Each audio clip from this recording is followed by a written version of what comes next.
Hey guys, welcome to the channel.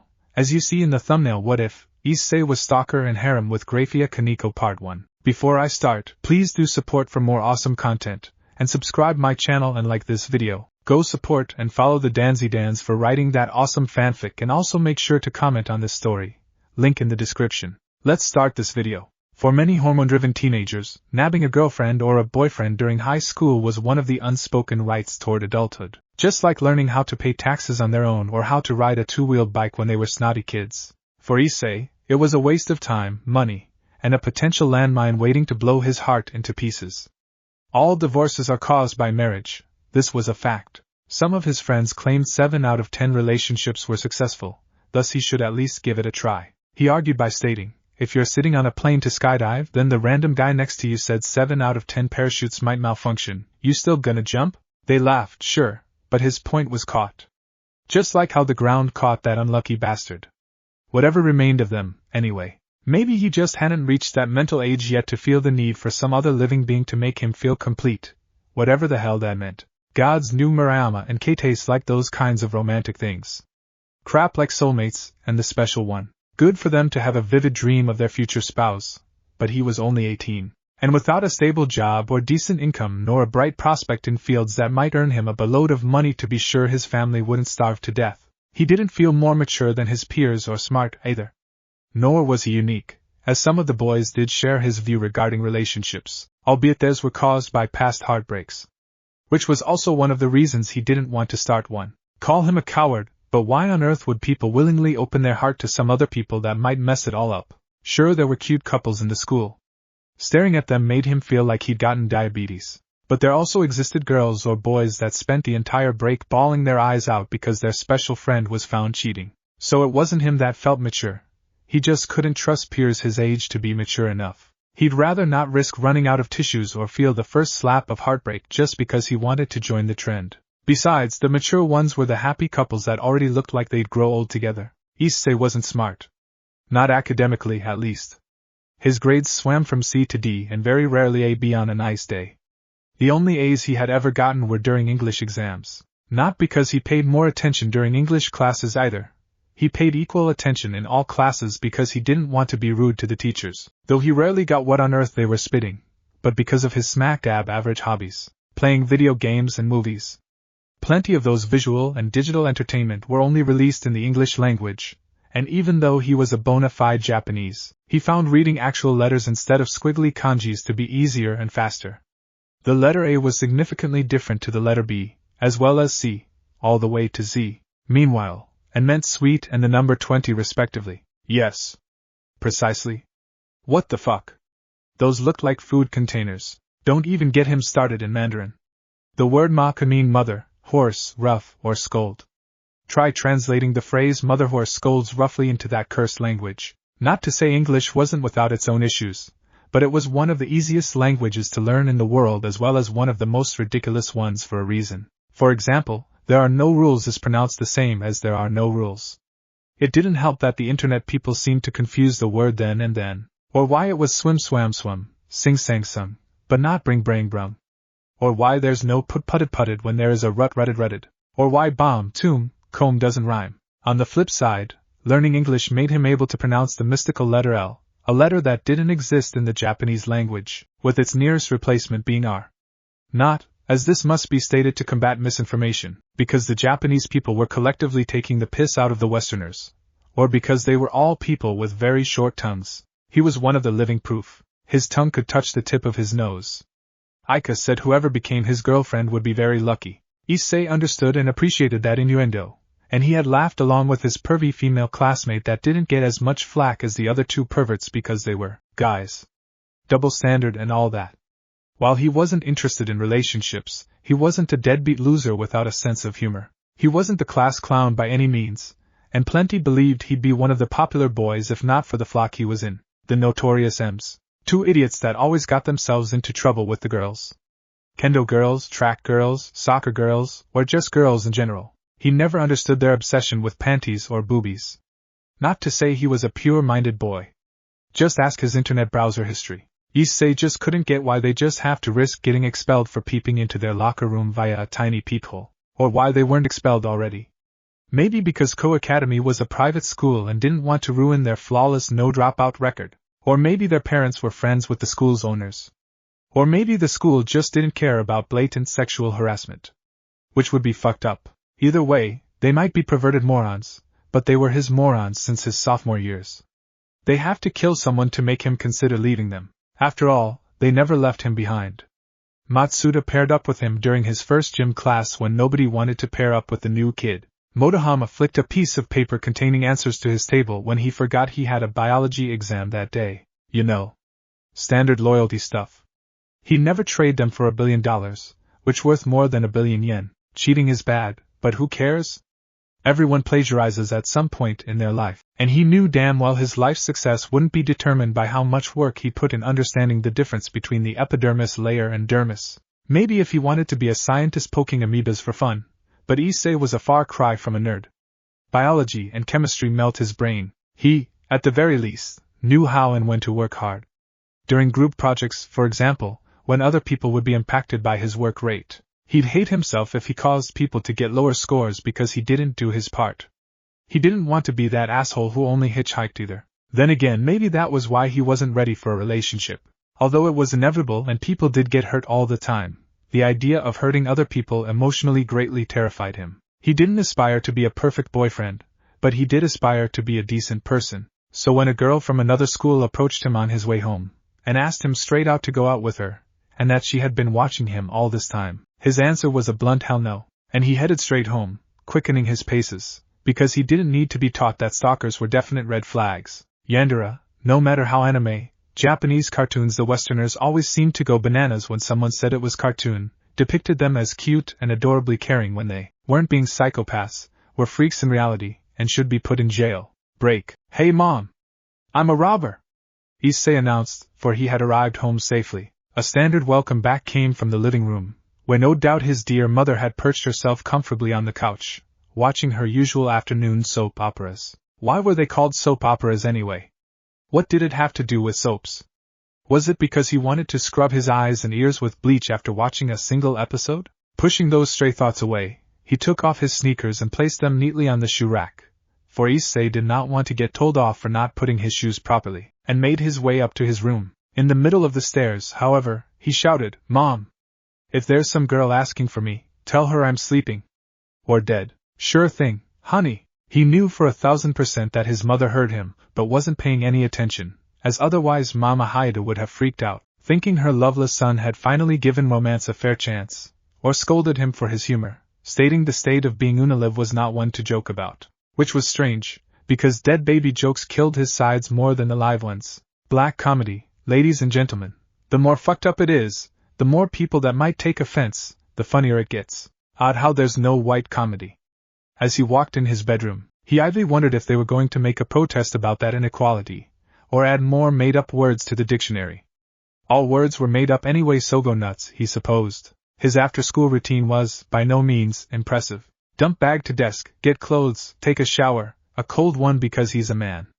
And because electricity bills exist and paid by his parents, wear clothes, and either A, stay in his bedroom watching a new movie, catch up to his anime episodes, or play video games as his father once said, being the boomer he was, or B, go out for a walk to nowhere in particular, and waste his pocket money, not on porn or animated porn, because why spend money when free ones exist on the internet? He'd rather save some for his future self to splurge on blackjack and hookers and drinks. He had tinfoil hat theories as to why the Japanese legal drinking age was 20 instead of 18 or 16 like most countries, and he firmly believed the young adults just didn't want the younger adults to have fun. Although it would be wise of him to stay home after that freak encounter, Issei wasn't feeling it.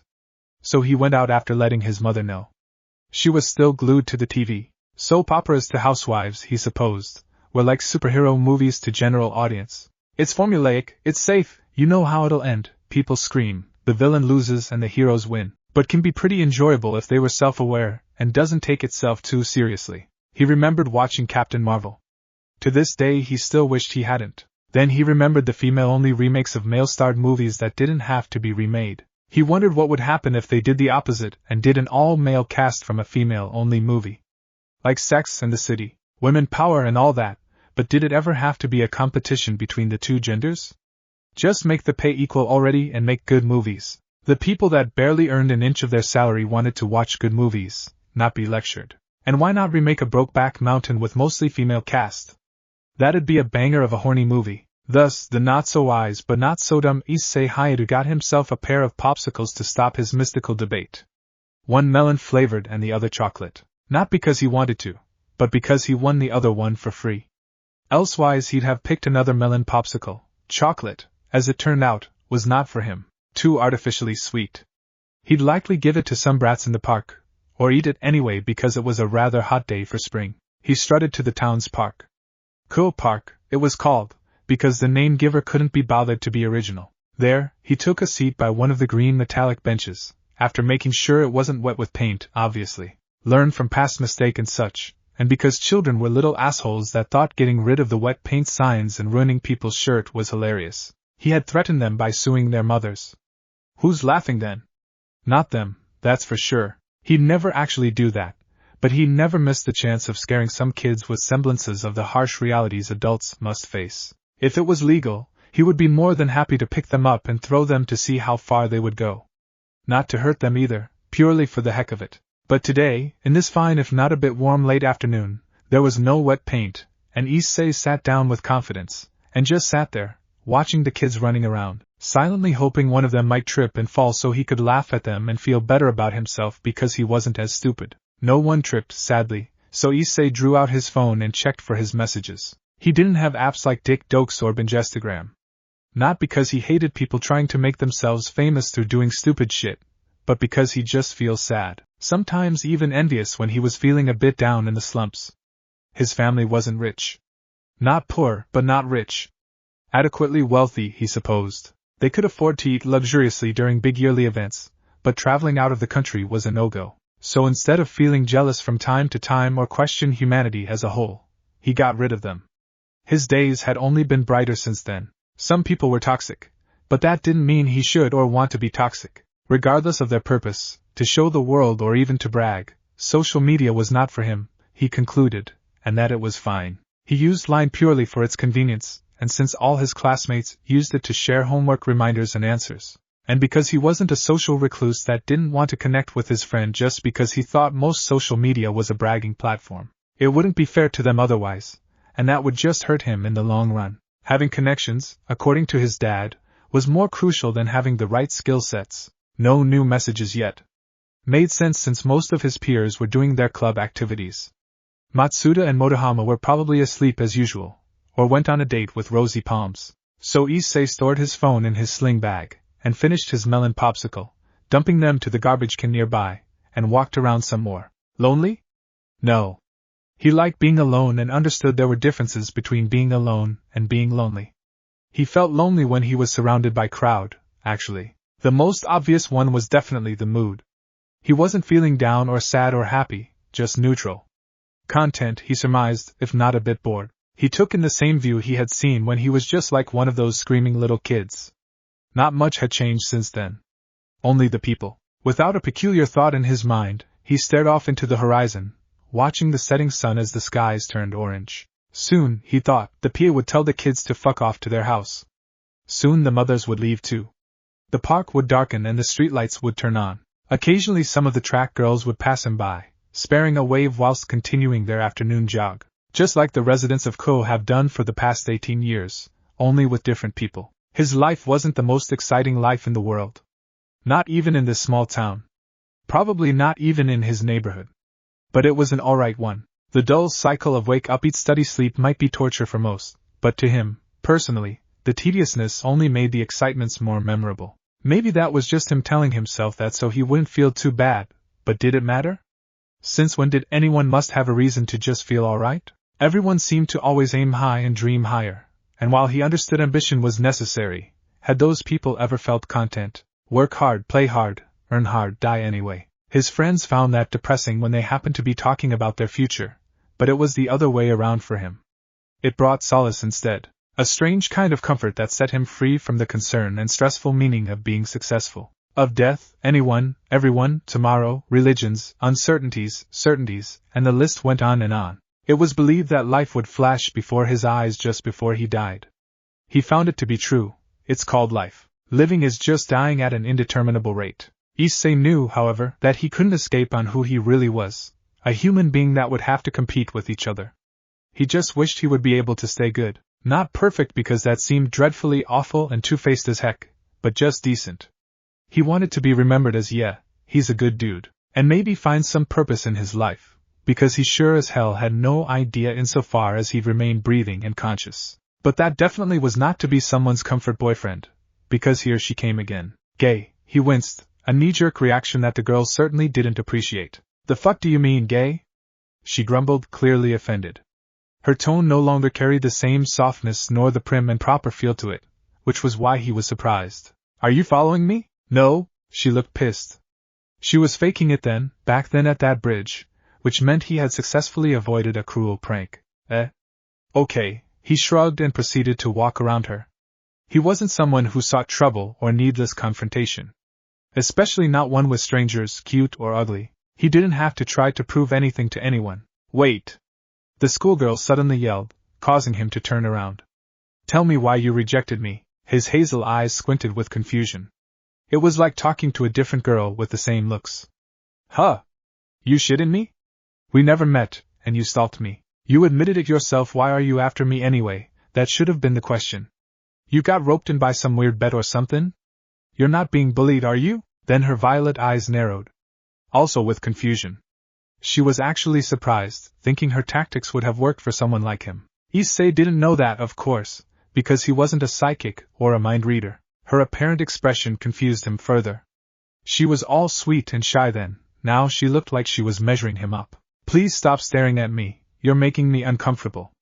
This caused her to scoff. What is this, you have multiple personality or some's hit? What's the orifice again? A Manoyuma, she muttered, crossing her hands under the nook of her chesticles. You're not as dumb as you look, I'll give you credit for that. Wow, and you're ruder than you look. Can't give you credit for that, she smirked. Amused. Uncaring that he was taken aback. Not without some bite too, she chuckled darkly, grinning to herself. Which is a shame. Spending some days with you might have been an amusing ride. Okay, why was she monologuing like some kind of a B-movie villain? Then, he shad you not, he saw particles of lights gathering in her hand, forming a long, purple object that was not phallic-shaped, but bolt-shaped. Somewhat. Okay, he raised a finger. What the fuck is that? This, she smiled, is a light spear. Issei checked around for cameras and projectors. He found none. He also noticed no one else was around other than him and the strange girl. Tittering at his confusion, Yuma grinned with visible delight, an evil glint that he just had to ask, is that thing real? Why don't you find out? When she hurled it towards him, aiming for his chest, definitely and undoubtedly aiming for his life, he knew he was fucked if he didn't take action. It was then her thrown light spear screamed. It hissed and wailed as it corroded in midair nearly in an instant, consumed by an invisible force, almost as though it was eaten inside out by an army of light-eating termites. The banshee-like screech it made as it died, however, was unpleasant, and downright terrifying. Rainer's sweat dropped. All her composure was gone. Dead. Dust in the wind. Holy shit! He yelped in celebration, much to her bewilderment that quickly replaced her growing sense of dread that, perhaps, just perhaps, he turned to be someone above her pay grade. Is that your power? She played it cool. Yes? Dude, I thought I was alone. Issei clapped once, nodding and finger-gunning, all smiles despite the fact he was attacked. Do you have, like, some kind of a sense detector thing? You know, like inbuilt radar and stuff for people with superpowers? Maybe, she muttered, conjuring another light spear and tossed it unceremoniously to the bricked road. Do that again. Believing she just wanted to be sure, Issei did it again. She couldn't perceive anything magical happening. Not even a trace. He didn't open his mouth and his excited smile stayed there on his lips, unmoving, all pumped up as if he was some kid whose Christmas arrived early. But upon moving her eyes from her disintegrated light spear and back to his eyes, Rainier noticed a flash of hellish violets multitudes of shades deeper than hers before they dulled away, reverting to their brown color. The scare was becoming noticeably lighter as well. Strange irises, dark scare, oh fuck, she thought, abjectly horrified. Not only he had a sacred gear, he had learned to use it. Worse, it was evidently dangerous. What did you just do? I dunno, he shrugged. He didn't appear to be lying. I just kinda look at it, and wish it gone. Baylor view? Rainier debated, gritting her teeth. But that sacred gear was known to stop time, Not destroy objects, Bibby, just thinking about it. So the abnormal human spoke awkwardly. Why did you attack me? That's uncool. What if you mistook me for someone else? That won't happen, Rainier replied, just as awkwardly. She wasn't lying, as her superiors wouldn't tolerate the murder of normal humans, accidental or not, but it was difficult to stay composed when she realized the situation was no longer in her control. So why did you throw that thing at me? He probed. Did someone order you to? Or, God forbid, kill me? Are you the baddies? Rainier's laugh was uncomfortable, forced and strained. No one ever sees themselves as the bad guy now, right? Oh yeah, that makes sense, Issei nodded. Well-written villains were villains that didn't see themselves as the villain, but as the hero. Okay. So why did you try to hurt me? You was ordered to. What? Why? Because Rainier tugged on the collar of her school uniform, feeling hot all of a sudden. Your ability is dangerous? Huh. But that's not fair, he protested. It's not like I asked for this, whatever the hell this is. I've never misused it. Or intentionally harmed anyone. What kind of bullshit logic is that? And why don't your boss just, I dunno, try to recruit me first? Like X-Men? Oh lord, he's getting angry. Rainier instinctively raised both her hands, showing her empty palms. Oh look, I'm just doing what I'm told. If you want to file a complaint, say it to God for cursing you with that. God? And what's that? Sacred gear, Rainier said, then adding without a pause, probably. A what? Sacred gear, she repeated. She cleared her throat afterwards and looked for an exit. It's something made by God given to humans to better protect themselves against this supernatural force. A what? And what? Rainier nervously rubbed her elbow. Hey, I'm just a gopher. If you want to find out more, maybe my boss can help you out. Nah, Issei winced. Yeah, right. They told you to kill me. As if I'm gonna meet them. Not in a million billion years. Yeah, she took a step back. So will you let me go? He scratched that bird nest he called a hair. Well, I mean, I want to ask more, but it's not like I'm gonna hold a gun on you and force you to stay or anything. Are you gonna get in trouble for, I dunno, failing the objectives hit like that? Are you an assassin? No, she quickly replied. I am more like a deputy, a goon. It pained her to say that, but Rainier wasn't planning on dying. Yes, just a goon. I'm a nobody, you see? There's more dudes like you. Yes, we're fallen angels. Accentuating her point, she spread her black feathered wings. They bloomed behind her back, spanning as lengthy as long as a car. The Grigori. Whoa, he muttered, awed. Those wings were huge. Fallen angel? Like from the Bible? The Bible is majorly a lie, but yes. You're not human, then he blandly nodded. Though he was disappointed since she wasn't a human, he didn't really care about religion that much. Not as much as he was interested in her wings. Can I touch it? I'd rather you not. They were sensitive, she lied. She didn't want to be touched by someone she was trying to run away from. Okay, he said, a tad let down but nonetheless respecting her personal boundary. Then what do you do? She cleared her throat again, wiping a bead of sweat off her cheek. Our job is to make sure people with sacred gear won't destroy the world. Destroy the world? He blanked. What? Why would I do that? I mean, I live here, my parents live here. And my friends, so and so. I ain't gonna snap the world, are you crazy? Rainier shook her head anxiously. He might be a time bomb waiting to explode her. Can you tell that to your boss? Of course. I'll let them know for sure. Well, alright. Don't jump on me again, alright? I don't want to hurt nobody. Not willing to question his generosity, Rainier, still appearing as a Monoyama, fled the scene by curling her wings over her body, disappearing in an impressive fantastical explosion of black feathers. Oh shit, Issei then found himself muttering, picking up one of the black feathers to make sure he wasn't dreaming. It was black with a somewhat bluish tint. Just like a raven's. Looked big enough to be a quill. Maybe those fallen angels repurposed their fallen plumage into that thing as a side hustle. Or maybe feather dusters. This be happening for real, huh? He was sure he should be more surprised about the existence of another species, and should question if there were other non-human species, but, for unexplainable reason, he just couldn't properly freak out. Maybe due to so many of his beliefs had been torn down by the span of minutes, and he was too overwhelmed with these new facts for his brain to properly register the shock. Well, regardless of that, Issei was glad nobody got hurt. She was a crony anyway, and he had always pitied those guys. Hopefully, her boss would understand he had no ill intent. He talked to them to convince them if there was no other way, and hell, maybe he could finally make a sense of what the fuck was wrong with his eyes. But more importantly, He was glad to finally realize he wasn't alone in this world. He just needed to keep an eye out for people like him. Having a superpower was, for a fact, not as fun as the movies depicted it when everyone seemed like they didn't have one. More so when all his thing could do was destroy things and people. He never saw himself as a violent guy or someone capable of violence. He wasn't living in a violent part of the world either, so there's that. But perhaps, he had been blissfully blind. Maybe there were details that he had missed. Maybe his sight had been narrowed by trying so hard to be ordinary, convincing himself he was a human being.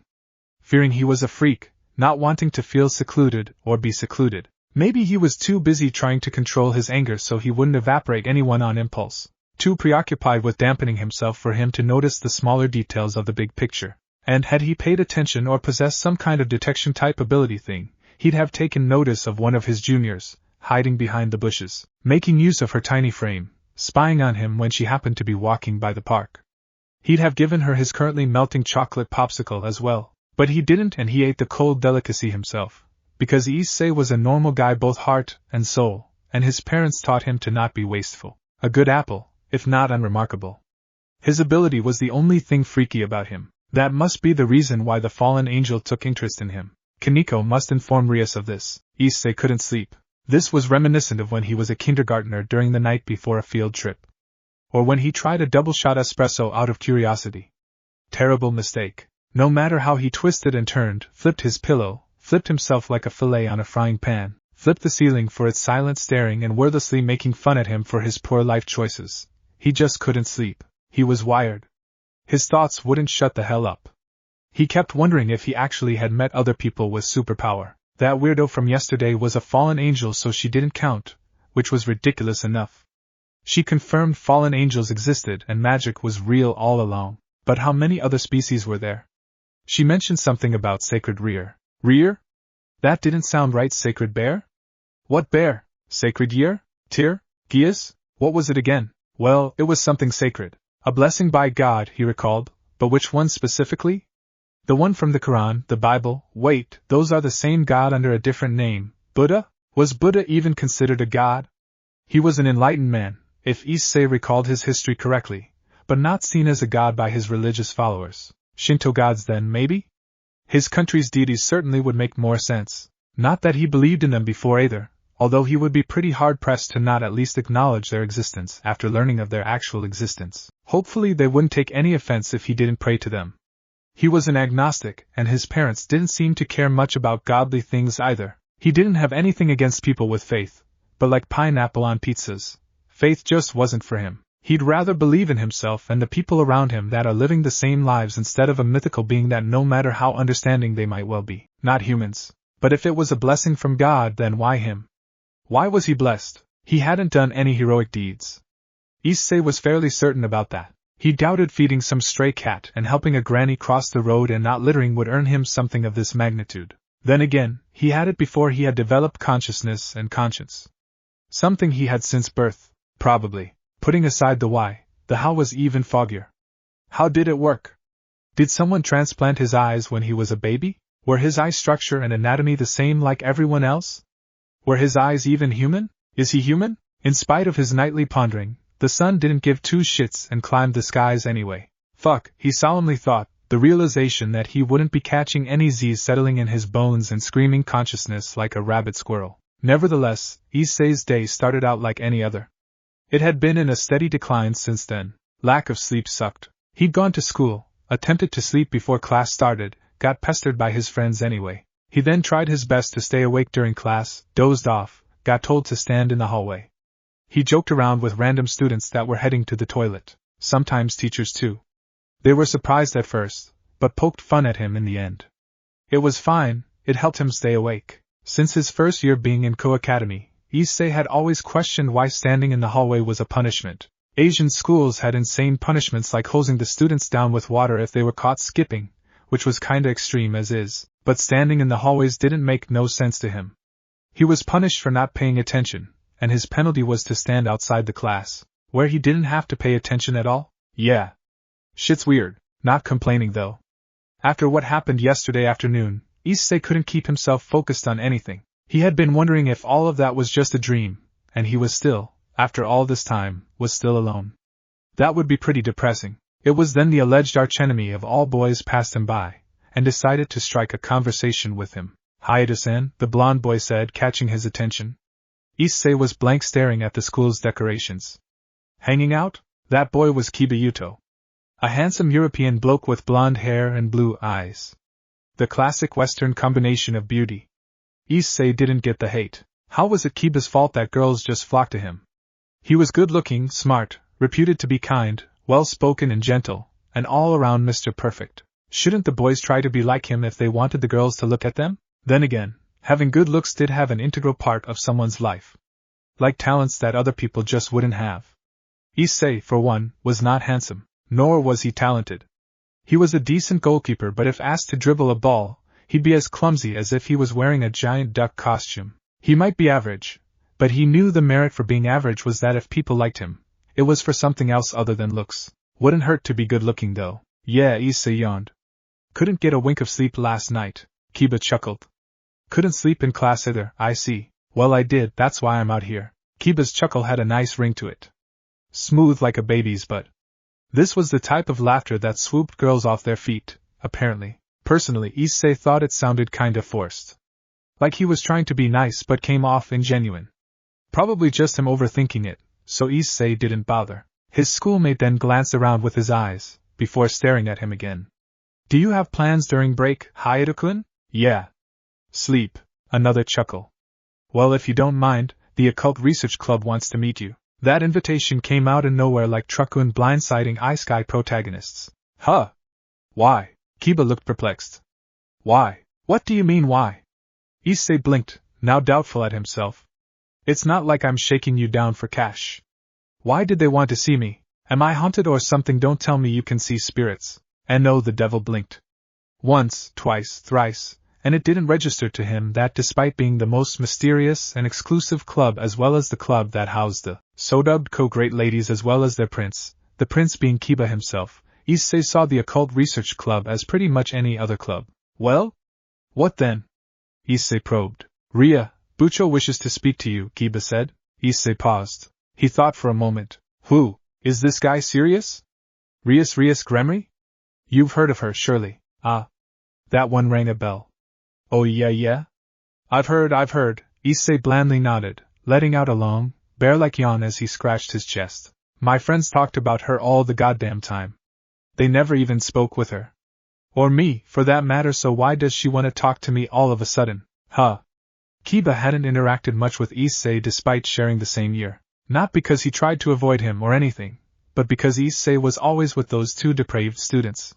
That, and Issei was a low-key kind of guy. He never stood out from the crowd, but since yesterday, Kiba was finally able to understand why. Thus, Kiba replied in a quieter voice, It's about your last evening's meeting with her. The fallen angel. Hearing that, all his doziness gone off in a flash like he had been injected with a shot of glucose. Holy fuck, Issei whisper shouted, mildly freaking out like a kid in a toy store where all the toys are free. You know? Do you have that thing too? Some of the sort. Kiba winked and pressed a finger to his lips, shushing him. Don't make a ruckus out of it, alright? There's a good reason we keep it a secret from ordinary humans. Rias Bucho will inform you what we know about you and what you don't know about us. This is like a scene straight out of an anime. Kiba chuckled handsomely. Issei didn't know someone could chuckle handsomely, but here he was, in the flesh. The Prince Charming of Kuo. His natural ease seemed to lighten the mood. Shame the boys hated his guts simply for gaining the girls' attention. Not like it was the blondie's fault. I'll pick you up at lunch break, reminded Kiba to be doubly sure. Issei nodded, the goofy smile on his face infecting the blonde devil with an odd kind of warmth. He reminded him of Saji when Sona first revealed the devil's existence to him, except Saji tried to play it cool. That said, Issei had been yawning constantly. He did it again just now. You look pretty out of it. Something the matter? Yeah, another yawn he didn't bother to cover. Being polite was overrated, and yawning with reckless abandon liberated him the same way a massive sneeze that shook the entire house did. I told you I haven't slept today, man. My brain was just full of fuck. I should be freaking out right now, but I'm just tired. I'll ask Bucho if you can borrow our club sofa to sleep, Kiba offered, concerned about his health. No need to worry about the afternoon classes. Oh my god, skipping classes legally? Well, she is the founder's daughter. I think we'll have a lot to discuss too. Half an hour is hardly enough. Damn, what are you? An angel? His laughter became sheepish. Haha, not exactly. We'll tell you later. Fuck, dude, we barely talked, but I think I get why girls swoon over you. Now that Kiba didn't quite catch. Pardon me? Ha! No need to be humble, you ass. You've got like the entire female students wanting to lick your shoes. I'll lick me shoes? Not literally, Issei snickered before pondering the possibility, and decided some of them probably might want to. Actually, never mind. It's not that far off. Hell, I bet they'll be fuming if they find out you're talking with me. His blonde bangs swayed as he tilted his head. Why's that? I dunno. 'Cause I'm corrupted or something like that, Issei casually cussed. Because everyone should, it's liberating. You're their Prince Charming, man, the girls won't want you catching fleas. Fleas? Yeah, since they see us like dogs, Issei yawned again. Look, just don't worry about it, alright? My battery is 0.5%. I blabber nonsense when I'm this close to passing out. Alright, Kiba muttered under his breath, definitely not feeling alright from the new information. Did the girls really want to know? No way. He was just being nice to them since they were innocent humans that waved hi to him from time to time. They left chocolates in his locker during Valentine's, and unlike the boys, they never glared at him. Now Kiba was bothered. What if they were just being nice because they expected something from him? He was their prince, no? It was only a role. No more than that, surely they were just playing around as well. Or did they really want him that badly? Whatever had he done to them? Hey man, you good? Kiba shook his head, shaking the thoughts away. Why yeah, I'm fine. I'll see you at lunch, Haida-kun. Ahusher. Issei scratched his head as he watched Kiba disappear down the hallway. It was obvious something bothered him from their conversation, but what did? Issei couldn't even remember half the stuff he'd said in the last 5 minutes. Gods, he should really consider buying some sleeping pills. No doubt his life was only getting wackier. But at least it would get clearer now. Break. Rias Gremory hadn't left her clubroom since the first class had started. She was seated behind a desk. A light brown folder containing a certain boy's necessary school documents were laid upon the table before her, its contents placed neatly side to side. His family history failed to tell her much about the boy, and neither did his personal history, and it greatly disturbed her. He was by no means a remarkable human being. A good person through and through and liked by his friends, at least according to Yudo, and had never gotten into a fist fight. His grades were below average, unlike Genshiro Saji, her platonic rival's pawn. His physique was below standard. Lanky and barren of muscles. He didn't come from a reputable clan like Tsubaki, who owned the Mirror Alice sacred gear, and he was not a byproduct of a heinous experiment like Yudo Kiba. So why did he possess a sacred gear, and had activated it, no less? While the nature of sacred gear remained a great mystery of the Gremory heiress, Rias had expected a pattern of some sort to develop. Genshiro Saji had an unnaturally high desire to make Sona's dream come true. It was plain to her that the boy had fallen in love with Sona, thus bringing forth his sacred gear from that desire. How they exactly met was not by chance either. Sarah Fall had devised the plot just like her own brother had. Akino, Yuto, Koneko, Rias wouldn't have these 3 servants of hers without her brother's help. Of course, once she found out, she had lashed out on him and told him to stay away. Perhaps a bit too harsh, but Rias knew she wouldn't be able to mature if her Satan of a brother kept peeking over her shoulders. Same applied to Sona, who, upon learning Sarah Fall's interference with her peerage's growth, had banished her sister from ever stepping a foot at this very school. Kindred spirits she and Sona were.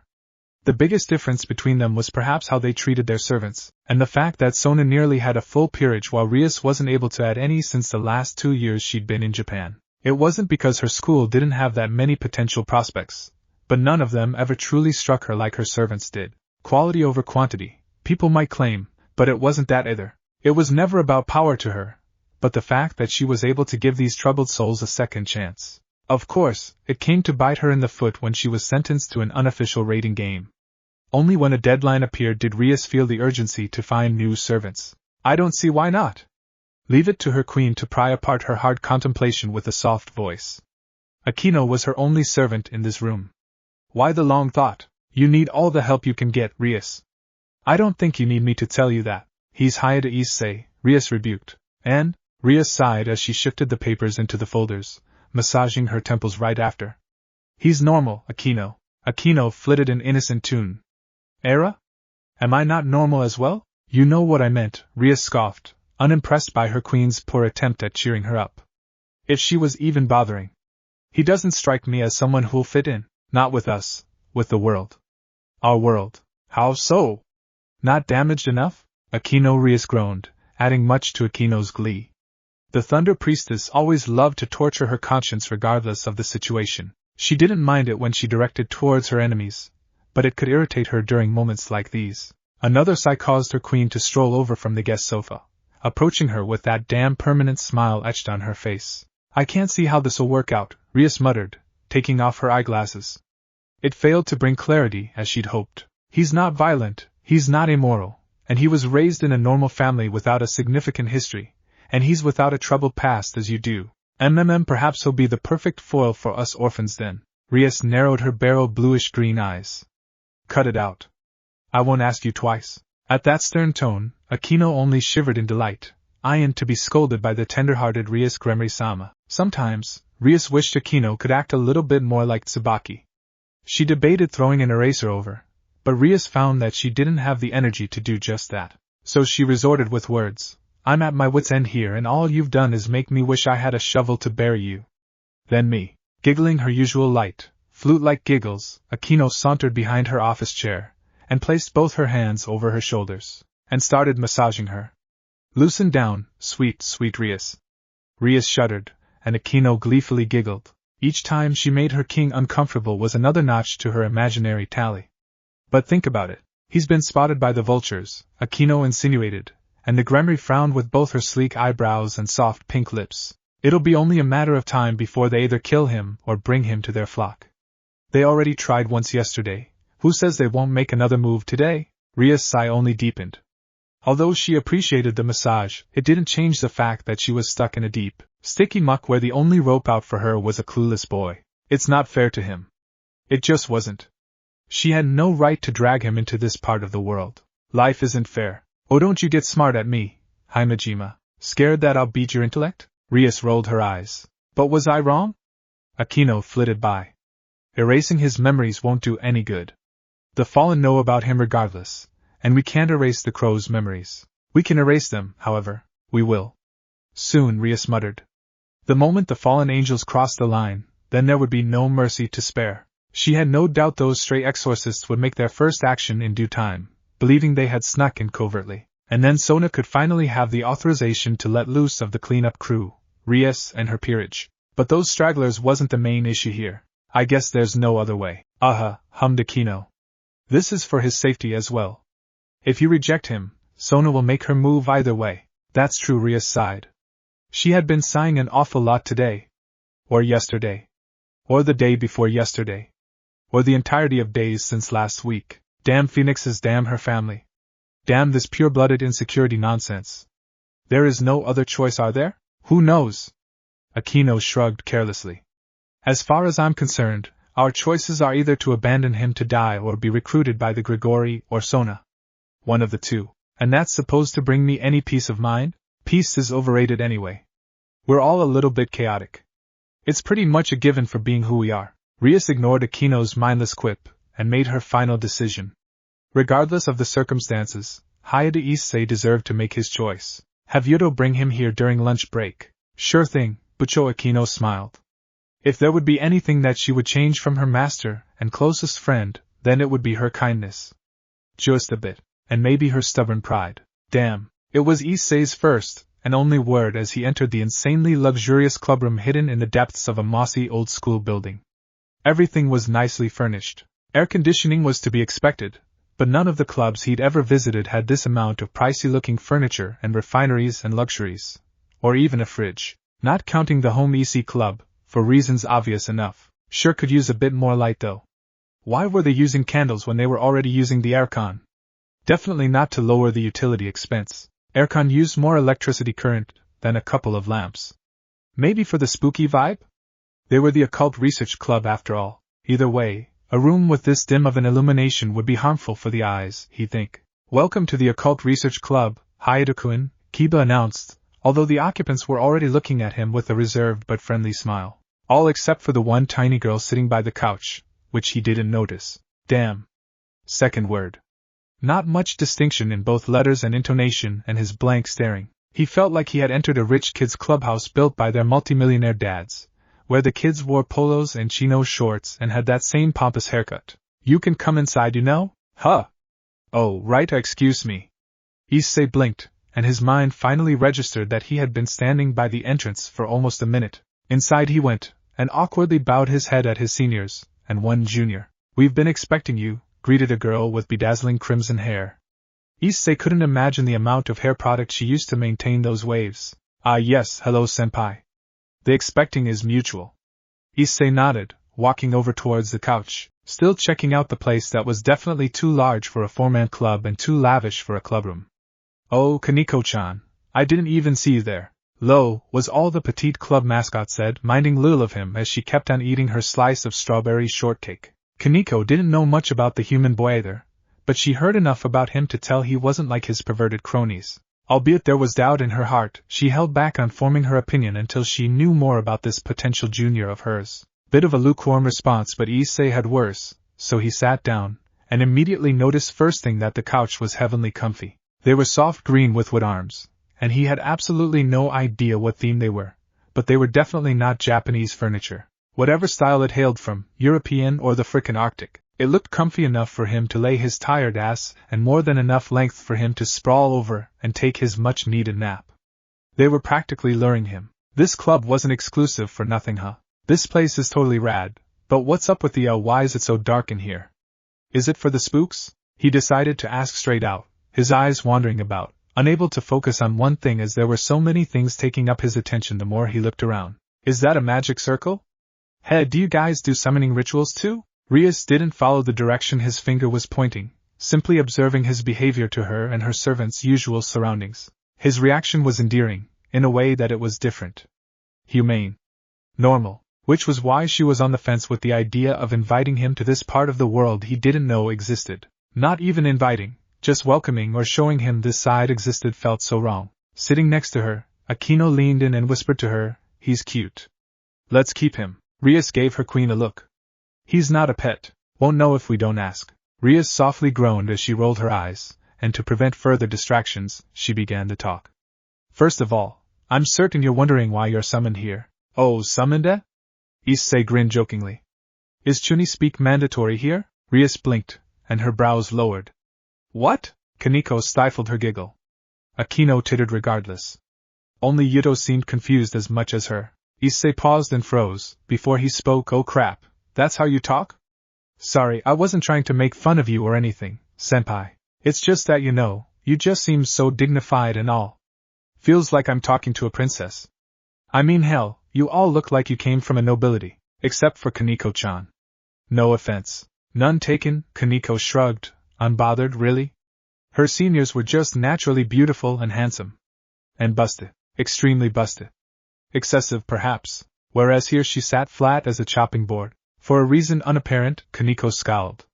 She ate her cake with a bit more aggression and a small, barely noticeable scowl. Issei hoped it wasn't because of something he said. "Alright, no," Rias muttered, snapping out of her brief stupor. "I mean, yes, this is how I normally speak. Does it bother you? Am I being rude if I ask whether you can follow my words?" "No. Not at all, not at all," Issei hurriedly said. He knew how to detect sarcasm, and Rias definitely wasn't being sarcastic. "Just a bit of a misunderstanding, that's all. My friends are an unrefined bunch. Like me, I guess, but it's no biggie. Sorry if I make you uncomfortable." "No. No, you didn't." The Gremry folded her hands, her elbows under her palms as she gave him a smile. He was surprisingly reasonable.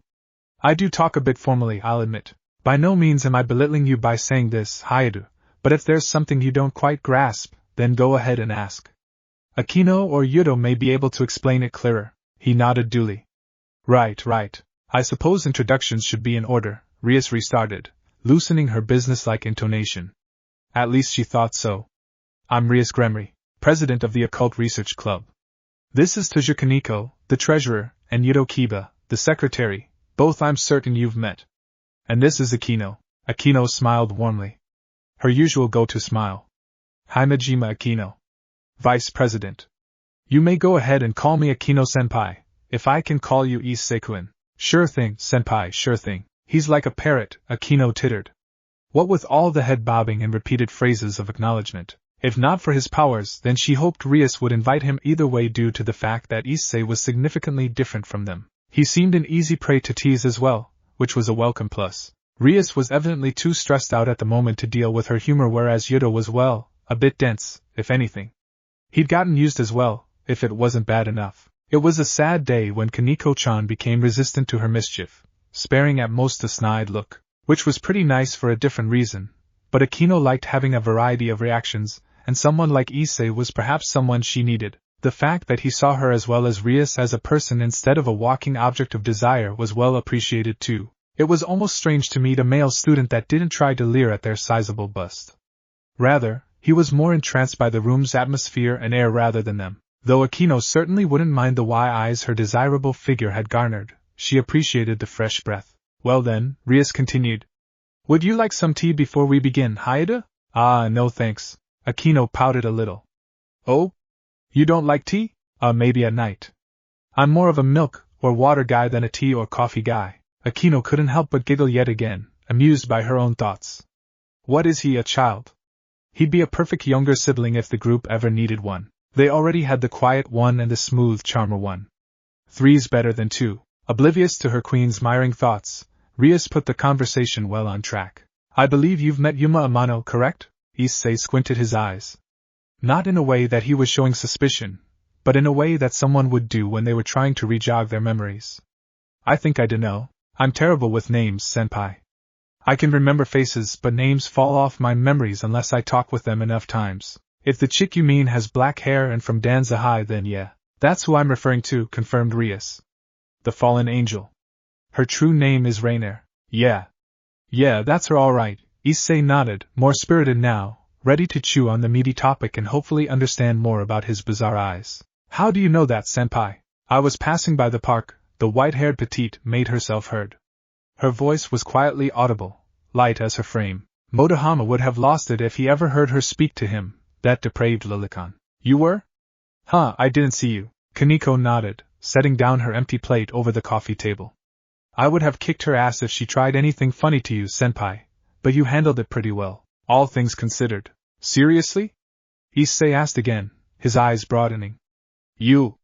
I mean not to be rude or anything, but you know, I may look small, but I can throw an elephant. What? Issei looked around for confirmation, and none of the club members seemed keen to disprove that fact. Nodders all around. Holy hell, is that your thing? Your superpower or whatever? He decided on that word since it was the simplest and straightforward. It's part of her enhancement as a rook, Haedu. It was Rias who answered, and ventured on before he could ask what it meant. To put it short, we're devils. His silence was staggering. But his flabbergasted expression, on the other hand, was quite hilarious. It was amusing to see someone be so awestruck and flabbergasted over a simple fact. You're just going to drop the bomb like that, Rias? Akino sighed. Her lips already formed a small pout. I was hoping for more build-up. Theatrics are overrated, Rias stated plainly, glancing over her shoulder to give her standby knight the go-ahead.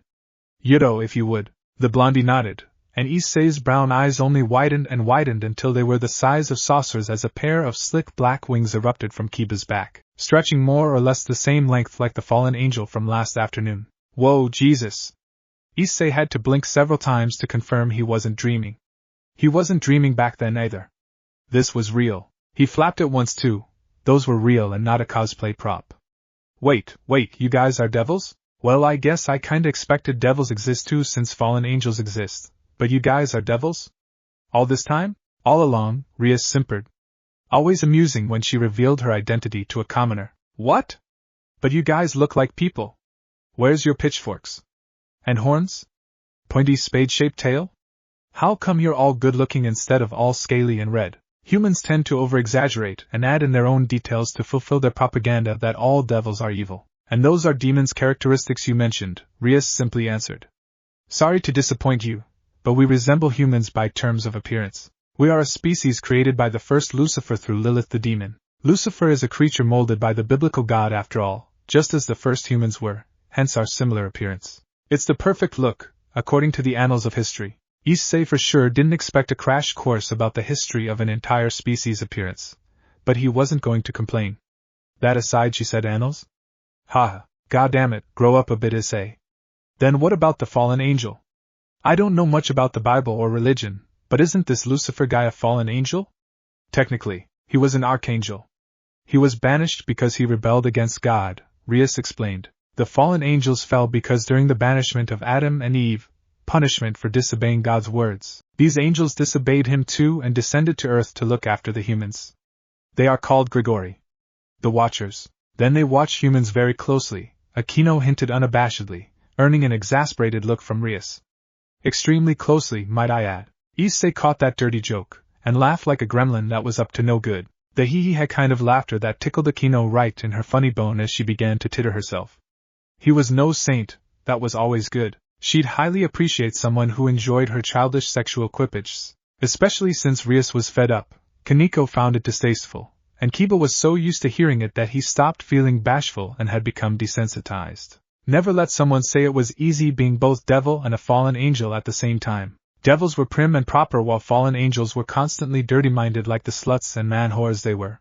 Okay, so let me get this straight. Issei scratched his head, having to cover his mouth as he yawned. He wouldn't mind yawning in front of Kiba, but these were his seniors. Some politeness should be in order. Are you guys enemies with each other? To say we are enemies might be over-exaggerating it a little. We're at each other's throat, that's for sure. There was once a three-way war between the three major factions, Rias instead said. The Infernal Legion, us devils, the Grigori, and the Heavenly Host. It ended in a stalemate because both sides had major losses. Losses that are yet to be recuperated even after 1,000 years have nearly passed. The Eternal Conflict, it was called. Though lasting only a single day, the damages done were believed to last for an eternity due to its severity. Oh. Holy crap. Was all he could manage. Didn't add much, but Issei felt the need to show he was listening and comprehending. That long ago? Don't tell me you guys are actually 500 years old. Like in those anime? Rias let out a short-lived giggle at his question. Although my parents are nearing half a millennia years of age, I'm of your age. That as it may, we don't age the same way you do, Hayadu. We stop aging once we reach adulthood. Me and Akino are both 18, as you are. Koneko is 16 and Yuto is 17. You're 18? The petite rook chimed, her voice quiet as ever. Did you get hold back a year, senpai? Koneko's question was asked to sate curiosity, not to embarrass him, Issei gathered. Nah, I was sick for a year, he muttered, his discomfort showing clearly. I'd rather not talk about it, if you guys don't mind. That's alright, Rias understood. Don't feel pressurized. I'm letting you know all of this for free. Now, moving along to your previous question. We are no longer at war, but we still are at each other's throats. This town has been in constant struggles between devils and fallen angels since my predecessors. He nodded again. He had a feeling he would be nodding quite a lot during this discussion. What about the angels? Not many Christians in this country, Rias replied with a thin but nonetheless genuine smile. This must be what teachers felt when their students asked them questions. Proof that they were absorbed by the lecture. How then does that mean you own this town? Not formally. The stunning Gremry shook her head. Legally, this town is ruled by its human mayor. Us from the supernatural world made it a priority to never interfere with humans' politics. Because, well, humans worship gods. Issei furrowed his eyebrows. Oh yeah, I've been meaning to ask about that too. I'm assuming gods exist as well, so are you guys chill with each other or? Chill? Ah, human slang. For the most part, yes, Rias affirmed. Only God of the Bible tried to wipe us all out. The rest minded their own business. I see. As for the reasons I'm here, we, devils, have contractors, humans who make deals with us. Fallen angels do not like this fact, and have taken it up to themselves to pester us to the best of their abilities. We are overseers of this town. We can't control who comes in or out. Aside from maintaining the safety of our contractors, we exterminate any stray devils. Devils that have berserked and lost control of themselves. In simpler terms, they're criminals. His eyebrows had been scrunched the moment Rias said the word mayor. He doubtfully muttered, not sure if he got it but kinda didn't want her to repeat herself. So you're like a peacekeeper? You can put it like that, Rias smiled, overall gladdened he had been paying attention despite it was obvious to her it was taking his entirety to focus. We don't have the authority to deny entry, and it isn't part of our objective as this town's overseer either. There are towns and even megapolis that are controlled wholly by devils or fallen angels or both in a very rare case. Las Vegas will be the prime example. Sin City was split evenly into two as part of the peace treaty. Issei made a face. Made sense so far. His brain hurt just a little. But that was probably from his battle against sleepiness. Angels have their special territory as well. The Vatican and Constantinople, for example, Rias continued. Me and Sona are the overseers of this town. Wait. Whoa, wait. Sona? Sona-senpai? The Stuko Prez? Miss wear your tie properly or I'll neck you shirtorai Sona? His response tugged the edges of her mouth into a smile. Yes. That's Sona. Shirtorai is just an alias. Her real name is Sona Citri. One of the families of the Ars Goetia's 72 pillars. Just like me, a gremry. Ars what? Issei raised his palms. Akino's mirth slipped out her lips again. His reactions had been just delightfully amusing. This is a bit too much on my plate. I think I might throw up. Please don't, Koneko chimed. I'm on cleanup duty today. Just an expression, Butman. Issei feverishly shook his head, trying to sober himself as well as kicking the dizziness from his lack of sleep away. How many devils are in this place? The entire student council consists of devils. Reincarnated devils, I must clarify, Rias stated. I'm a pure-blood devil, though that seems to have brought me pain more than joy, she muttered under her breath. Whereas Akino and Kiba were once human. Meanwhile, Issei's poor brain cells were struggling to connect the dots as hard as they could. Reincarnated? What, did you guys die or something? I received an offer I couldn't refuse, Akino hummed, leaving it at that. On the verge of death in my case, Kiba answered, still hanging behind the couch, standing on guard for whatever he might be guarding.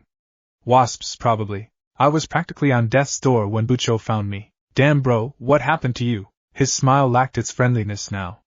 Sheepish if any. I'd rather not talk about it, Hayato-kun. Alright, Issei nodded in understanding. You good now though, yeah? Now that friendliness returned as Kiba replied, you can say that. Rias smiled softly.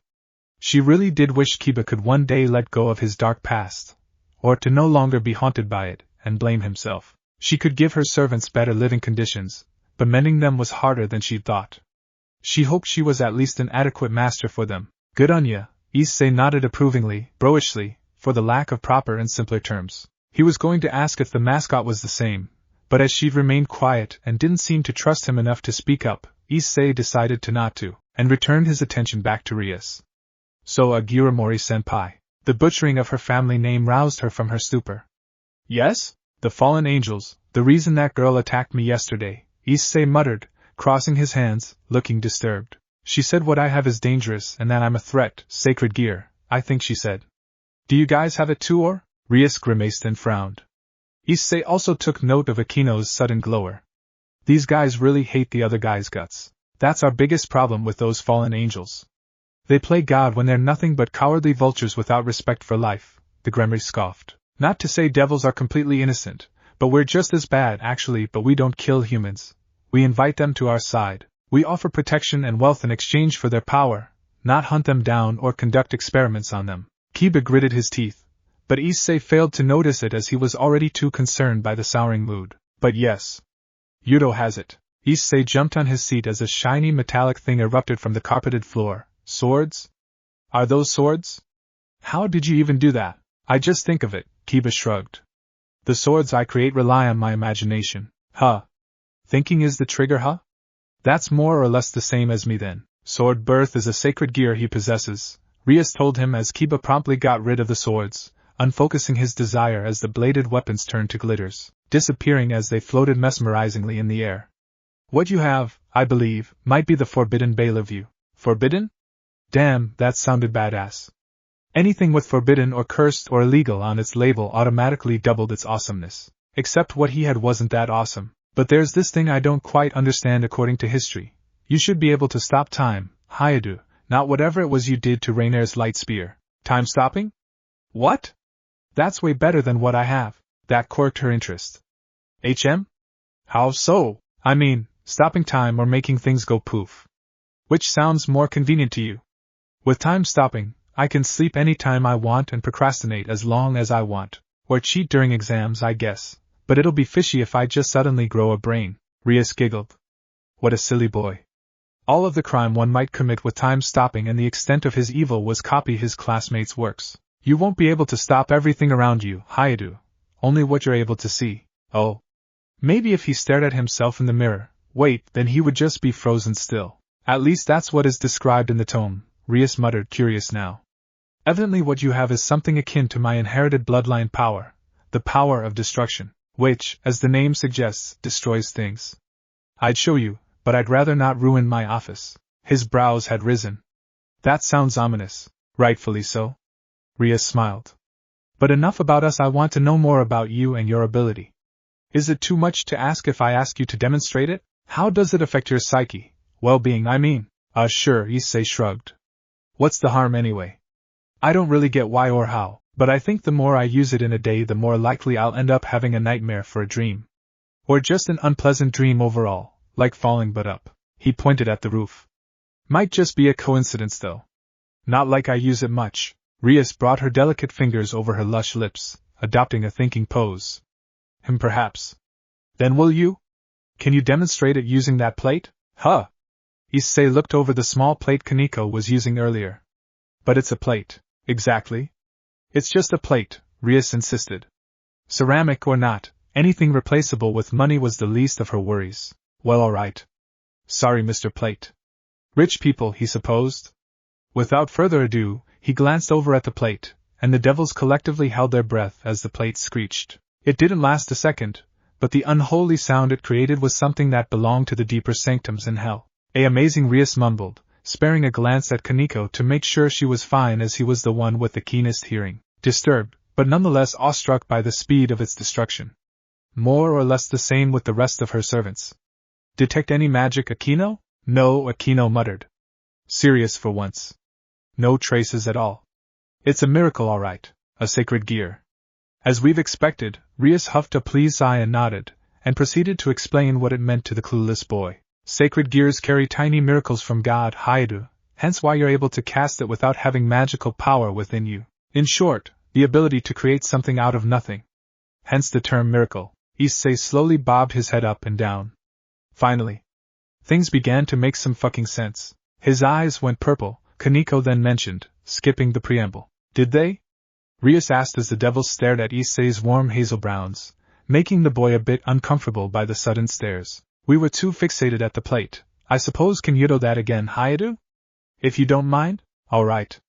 Issei felt like the kid with a new magic trick that was now hounded by everyone in class, demanding him to replay the trick because they believed they could sniff the magic behind it. Try it with my sword, Kiba proposed as a standard European bastard sword bounced from the floor and straight into his grip, surprising Issei a little as he winced. The blonde devil moved over to place the sword over the table, promptly returning to his spot as Koneko covered her ears. That's an interesting idea, alleged the Gremry.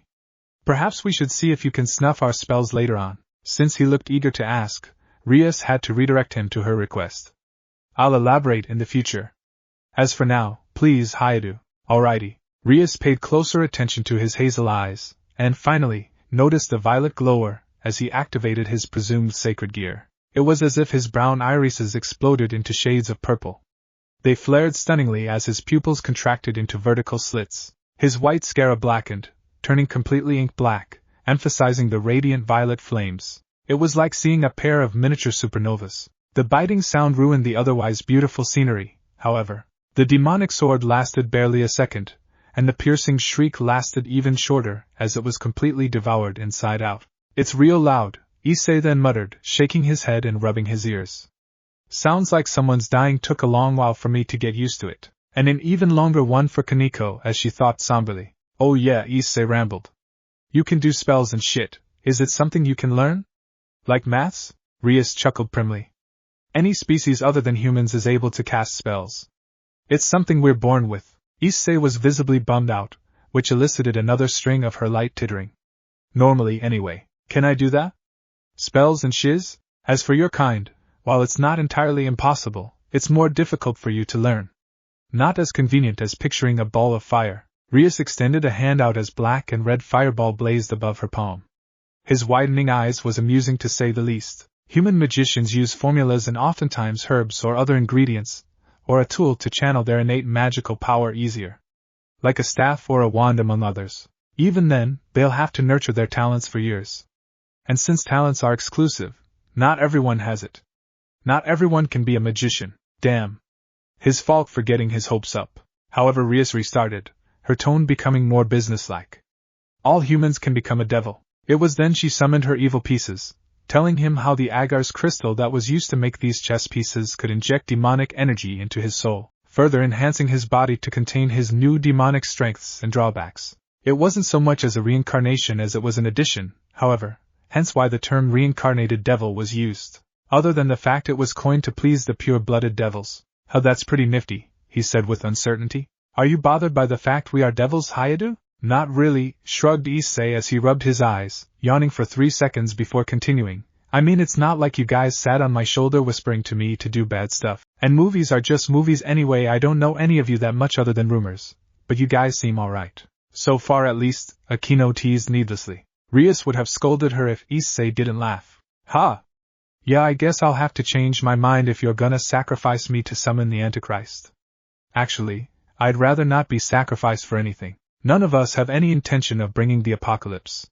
Living is a much more appealing idea compared to dying. I think we all would agree on that. Issei pursed his lips and nodded. Afterlife is a spooky topic. He didn't even want to go there. He was still young. True. I'd think death would suck. Oh, speaking of death, can't you just reincarnate them over and over again? He asked some good questions. Not to be condescending, but Rias was genuinely impressed. He might not be an academic genius, but no one said one must be a genius to be logical. No, unfortunately, she replied. There's only so many second chances to go around. Neither pure fallen angels nor angels can't reincarnate into devils, as our properties would only cancel each other, resulting in the destruction of the soul. And while the evil piece's boons such as increased strength, speed and magical potency will take place regardless, we can't reincarnate deceased devils either. And once the soul is lost forever, there's little to no way of bringing someone back. But works on dead humans? Not exclusively on humans, but any other races that aren't devils or fallen angels or angels. These pieces, Rias picked up a crimson pawn piece seemingly made of glass. They enhance the vessel, not outright replace the content, the soul. Ultimately we each only have one life, Hayadu. One life and one death. True death, I suppose? True death? When the soul is permanently destroyed, Rias explained. Where do you think you'll go once you die? But, Issei stammered, not expecting to be addressing his previously avoided thoughts this soon. Well, I don't know. I just think we'd stopped existing. Like poof. In the end, perhaps, but before then, souls go to the limbo, where then the grim reapers of various mythologies escort them to their desired afterlife according to their faith. What about the atheist? Someone that doesn't believe in any religion? Rias tipped her head to one side. It was kinda cute, he found. I suppose they'll either stay there or be granted a choice. I'm not completely sure as of yet. What I told you is what has been documented, and what I've read. Damn, man, Issei sighed loudly. I never learned this much in any class. Rias hummed pleasingly, pleased by his apparent interest. Back to your question as to why we can't revive people indefinitely, other than the limitations I've mentioned. I'd say it'll also displease the immortals. Gods, as you know. They're the ones who oversee the natural order. You might think it's unfair, but if everyone can live forever, sooner or later this place will be crowded with both young and old. Yeah, made sense. As much sense as his 18-year-old barely developed brain could gather, at least. And regarding your, let's assume it's a sacred gear for now. Have you, perchance, tested its extent? Its limits, I mean. Well, Issei nervously stretched his collar, then rubbed his eyes since he was still goddamn sleepy. I used it to get rid of trash. Empty cans, empty bottles, empty plastics, cigarette butts. You know, random junk on the streets when no one was looking. Goodness, how environmentally aware of you, Akino tittered, already wanting to spoil him rotten. How cuter could he be? She wanted to squeeze him like she wanted to squeeze Koneko the first time they met. But Issei didn't seem proud. Well, I mean, it's not like there are plenty of other ways of using it. I don't want to test it on people or buildings. There's people there. I did try it out on a big rock, the one in our school's backwoods. It worked pretty well. Rias made a hum-like noise out of interest as her servants each slightly widened their eyes in realization. She softly said, so you're the reason why the boulder mysteriously disappeared. Yeah, Issei gingerly scratched the back of his head and sniffed. I did it without thinking much. Didn't think it'd be one of the school's mysteries either at Sakai, right? I'm not gonna get into trouble or anything. It's fine, it's just a boulder. Rias chuckled, feeling her headache going away the more and more she chatted with him. I owe you a thank you for letting me see Sona being utterly mystified. Sona Kaishu? Now that I want to see. No pictures, sadly, she tittered again, and this time, her servants let out at least a chuckle. Even Koneko giggled a little bit upon seeing his exaggerated disappointment. Quite the jester, isn't he? Oh my, look at the time, Rias then muttered. I'm sorry for keeping you this long, Haidu, But if you can't tell by now, we are fascinated by what you possess. Not my lunch money, I hope. Another giggle. No. We have no need for material wealth. But to finalize our discussion, I asked you to come here to make you an offer. Offer that hopefully you won't refuse. His eyebrows quirked up. Offer? What offer? To join my peerage as a reincarnated devil. Rias gave it to him straight, skipping out the need to be manipulative and honey her words. He deserved better. That way we'll be able to protect you better from the fallen angels and they shouldn't pester you further unless they want to risk breaking the pact. Why want me, to be a devil? Yes, Rias nodded firmly, mistaking his astonishment as a sign for her to further elaborate the benefits of being one. Protection is one, wealth is another. You won't need to worry about the security of your future. Work well enough and you'll be granted titles and lands among others. Issei scratched his cheek, looking deeply pensive. Well, Can't say I expected this. I thought you were gonna invite me to your club. Well, that goes without saying, of course, Rias chuckled gently. He crossed his arms and laid his back flat against the couch. He was in silent deliberation for another few seconds, weighing his future, weighing the responsibilities that might come. Then he spoke up. If I accept, will my parents get taken care of too? Of course.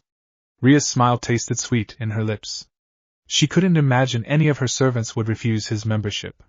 I understand the value of family. Blood or not, supernaturals have one unspoken agreement among many, and one of them is to leave commoners be. Your parents are normal humans, Hayadu.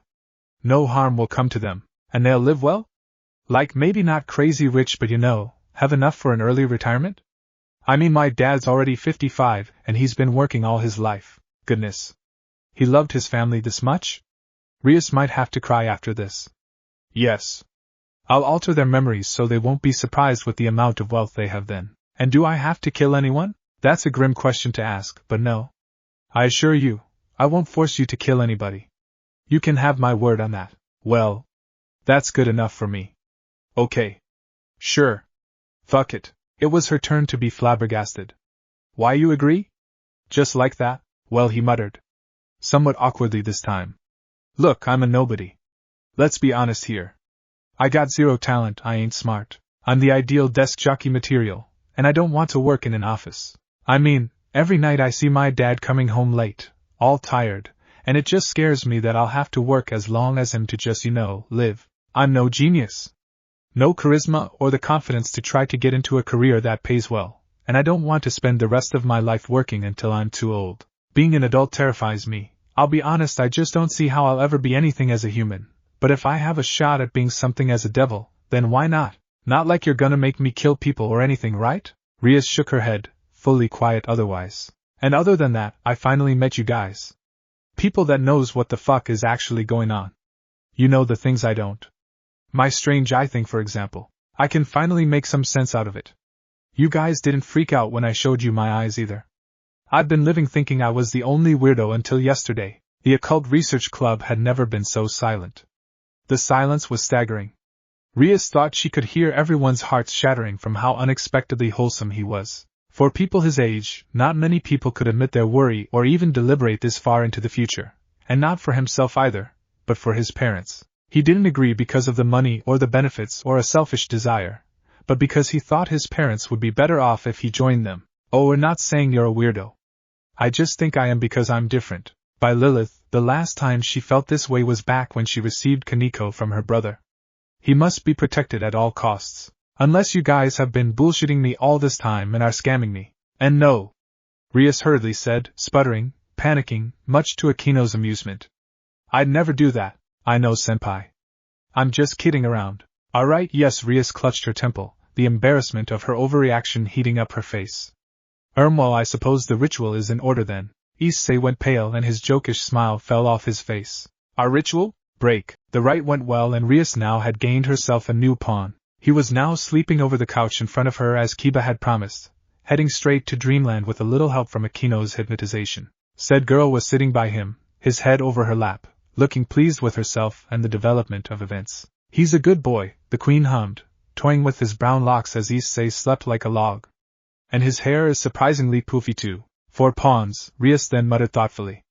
When his chest spat out the bishop piece, she thought she'd have to resort to using her last major piece, her rook, but then it spat out again, rejecting the evil piece.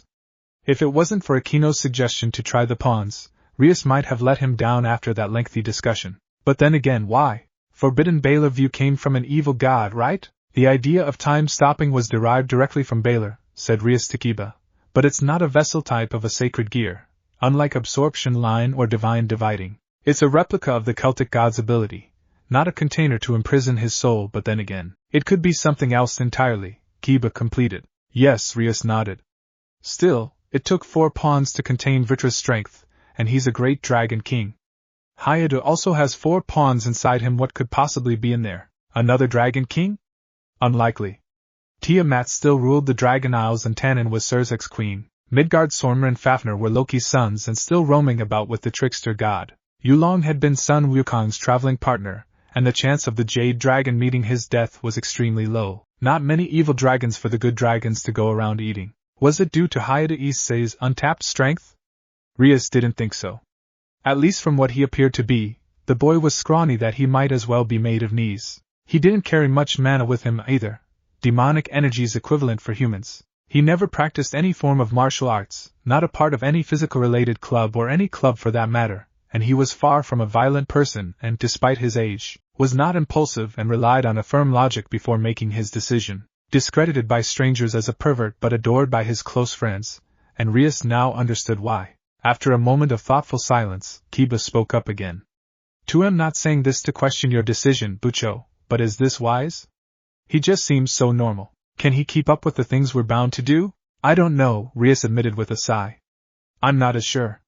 I wasn't sure then and I'm even less sure now. It is as you said, he's too normal outside of his sacred gear. He made me feel like a human again. Kiba sheepishly rubbed his elbow. Just by knowing he's a good person, is that weird? No. I understand. How can we make sure he won't have to change? Another sigh. At least Rias was relieved she wasn't the only one concerned about his psyche. Let him handle the easier contracts. Assign him to a contractor who doesn't make ridiculous requests. And for a few days we'll keep an eye around him, at least until we're certain those fallen angels notice he's become part of my peerage. What about strays? We'll leave him out of it. I don't know if he can handle the sight. Maybe he can, but I don't suppose he should be accustomed to that kind of sight. Not yet, at the very least. Kiba didn't voice an opinion, leaving it up to her guess as he moved along to another matter. Won't stop the stray exorcists. I'm aware. Stray exorcists tended to not care about a devil's upbringing. A devil was just a devil. That was all there is in their judgment. If they crossed the line, the fallen angels could simply lift their hands and pretend they were never associated with the exorcists, the same way devils would do if a stray devil killed a fallen angel. I can't ask any of you to walk him all the way home every day there. Maybe ask him to live here? Akino chimed in. In the dorm? With us? That was a feasibly decent idea, actually. Her servants, herself as well, unlike Sona's peerage who went to their home, lived in the dormitory as they didn't have a home or a family they could come back to. They were their family too, but it was generally safer for devils to stick together, especially for a beginner devil such as Issei. I'll ask him about it, Rias decided. He can always go home whenever he wishes. It's not too demanding, don't you think? No, Akino said with a rare certainty. No, I don't think so. I think it's better that way. I think so too, Koneko then muttered quietly. Rias giggled to herself. First time meeting and already he had triggered her big sister instinct. And from the looks and attitude of her servants, all who were pleased yet equally worried for him in their own way, Rias wasn't the only one. Perhaps someone like him was what she had needed all along, not to strengthen her peerage, but to give them a new motivation to better strengthen themselves in order to keep someone as harmless as him safe. It had definitely worked wonders for her. Perhaps it was too quick to judge, but Rias had never felt this determined to defeat Riser. To be better. Stronger for him. Because unlike her servants, she couldn't imagine Issei fitting in seamlessly with what was expected from a devil. To kill when necessary, to never balk from gruesome violence, to be able to manipulate others. All the things that would definitely conflict with his humane values. But how? How could she combat the young phoenix's regenerative powers? How could she, or any of her servants, outlast him in combat? And should it become inevitable, could Issei's power trump the phoenix regeneration? Rainier hated being a capo, the leader of a group of soldiers in her organization, not because she didn't like to order her subordinates around, but because she was expected to directly report her group's findings and discoveries to her assigned cadre, and that meant being the bearer of the news. And not all news is good, especially not the one she was carrying at the moment. So now in an extremely neat office she sat, twiddling her thumbs, waiting for her superior at the opposite end of the desk to finish scribbling her own reports. Her long dark hair flowed smoothly over her shoulders, forming a purple bundle above her lap. I'm guessing you're here because you failed to kill the boy, is it?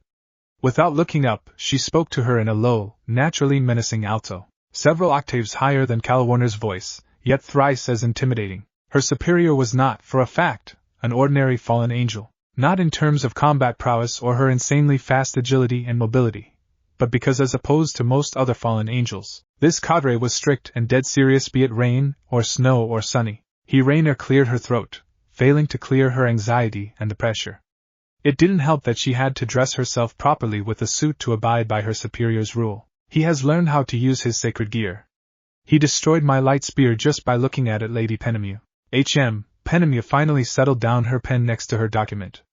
Another thing that made Rainer feel queasy whenever she had to face her was her flat, poker face expression. She could never get a read from Issei. Needing to find certainty amidst all of these uncertainties and guesses, Rainer forced herself to ask, What should I do next? She hadn't received a reply, but Penemue's deep scarlet eyes made her flinch. Did he fight back? No? Then why didn't you bring him with you? Rainer gulped. Because I didn't think it was a good idea. She let her answer hang in the air, hoping it would satisfy Penemue. It didn't. As if I'd bring him here, he might cause unprecedented havoc. And he doesn't trust me. And why is that? Because another gulp. Rainer found herself cold sweating. What should she say here? Because she wanted to trick him into dating her first so she could laugh at him as he died? So she could gain more fulfillment from her job? No.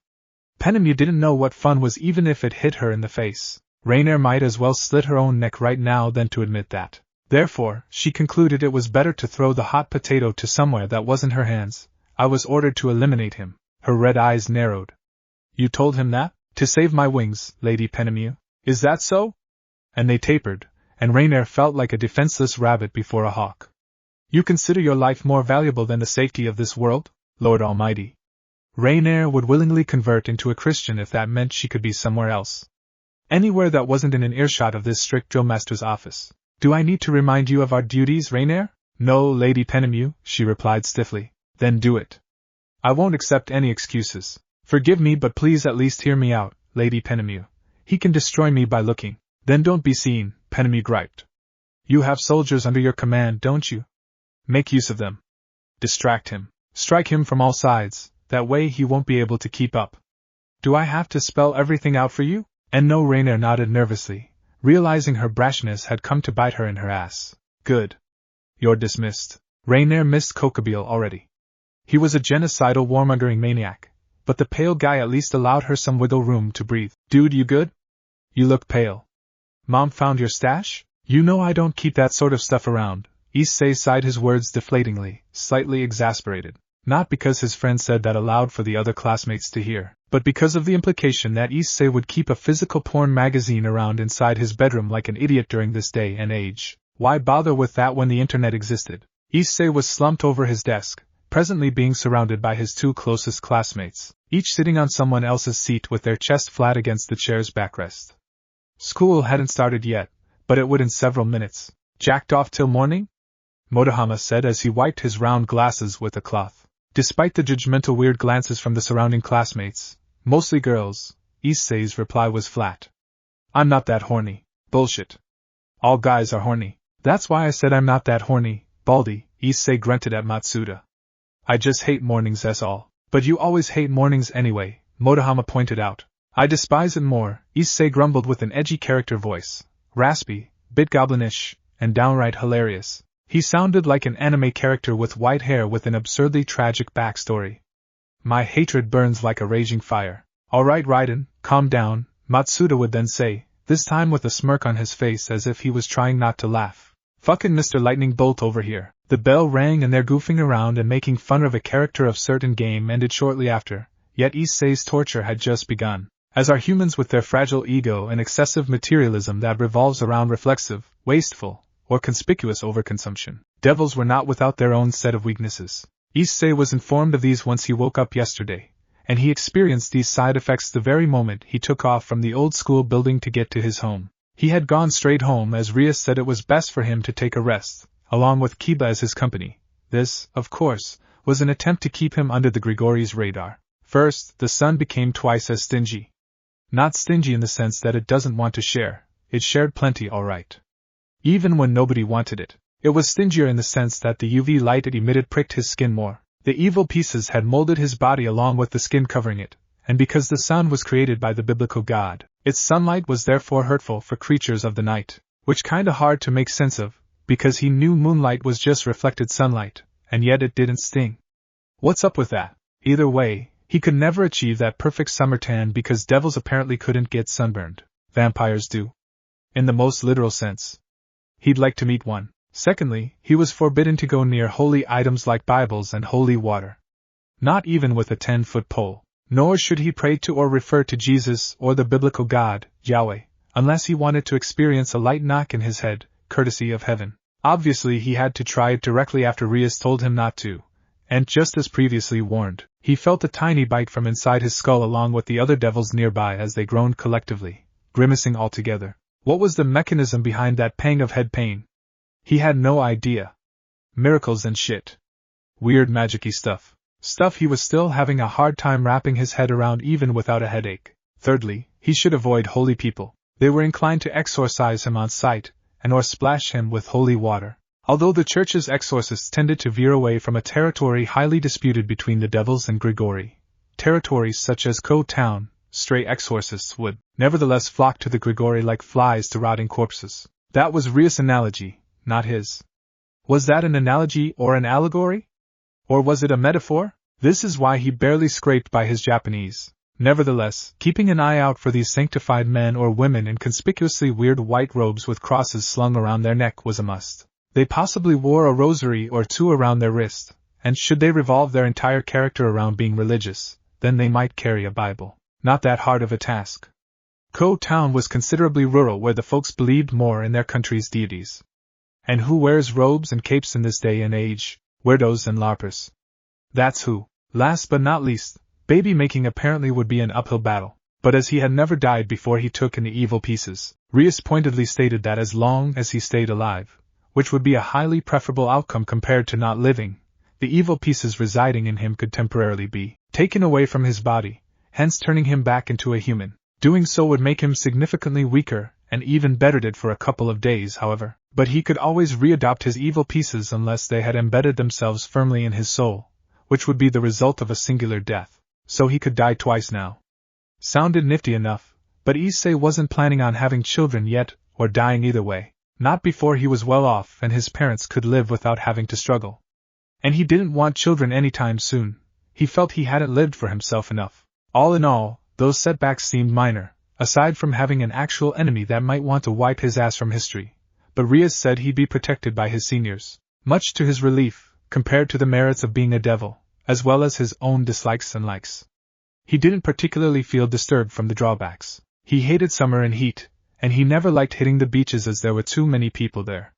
Being in a huge crowd didn't feel right with him. He had difficulty thinking he belonged with these normal people, and normal people tended to not shy away from direct sunlight as they needed to touch grass on a daily basis. Not being able to say the Lord's name in vain might be the hardest to get accustomed to, but he'd learned to live without. He wasn't a believer of any faith to care enough about not being able to read the Bible.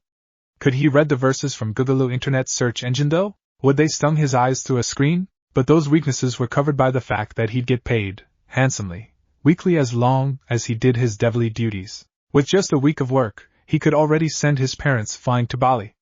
How insane is that? Other than obvious financial ease, the fact that language became a concept of the past was a great boon too. No wonder Rias and Kiba spoke fluent Japanese despite looking European. Devils were created before language was invented, before the Tower of Babel was even considered, and before the OG god got mad and threw a hissy fit and reenact a scene straight from a Godzilla movie. Felt kinda cheaty though. For those who spent a great deal of time learning a new language. Therefore, Issei swore to never let this cheaty trait go to waste, by finally getting good scores on Japanese tests. Too bad that understanding languages didn't automatically make him able to write in that language. In fact, writing became a pain because everything he wrote magically transformed into English or Japanese depending on what language his thoughts were blabbering with. Well, Overthinking never helped anybody. Analysis paralysis never helped him when he was a human, and being a devil wouldn't miraculously change that fact. It did help make his school period drifted by, however. It seemed his sluggishness wasn't mistaken by the teachers as laziness, and he was told to hit the infirmary and slept through the entire day unbothered. He might miss out on the lessons, but oh well. Not like he could concentrate like this. Well? With a healthy degree of curiosity laced with rising concern, Rias lobbed her question at her new pawn. What do you think so far? I understand a day is too short for you to form a concrete opinion, but I'd like to hear your thoughts nonetheless. About you being a devil, that is. Slumped on the sofa, beaten from the stinking heat of the daylight, Issei could only muster to lift his hand and give his new master a feeble thumbs up. If he didn't look like he had been sprinting in a marathon, then Rias wouldn't be this worried. Or nervous. What if he didn't like the side effects, and was just being nice about it? Are you alright, Hayadu? I heard you were at the infirmary this entire day. Yeah. I felt like melting butter. Hearing his mumbled confession, her worry only grew serendipitously. It'll take time for your body to adapt to the day, but it will, she said considerately. Everyone went through this phase as well. Hi, the boy only mumbled despite the phrase it's not just a phase playing in his head, begging to be let out. He kept it inside because he doubted Rias would get the joke. His face was covered under his forearm while his body cooled down. He had never been this extremely grateful for the invention of air conditioning. There were a pair of them in the sumptuous ORC clubroom, and they were left running through all day since morning. Global warming be damned. You'll get through it, Rias quietly hoped. The first days are the roughest. It'll be easier soon, Issei grunted acknowledgingly in response. It's not too late to change your mind, in case you're having second thoughts, Rias decided to tell him. I won't hold it against you, although it would be dangerous for you as you're no longer under my protection, but now it's fine. I see, Rias said softly, relieved. What made you so decisive on becoming one, Hayadu? Apart from the fact we are supernaturals.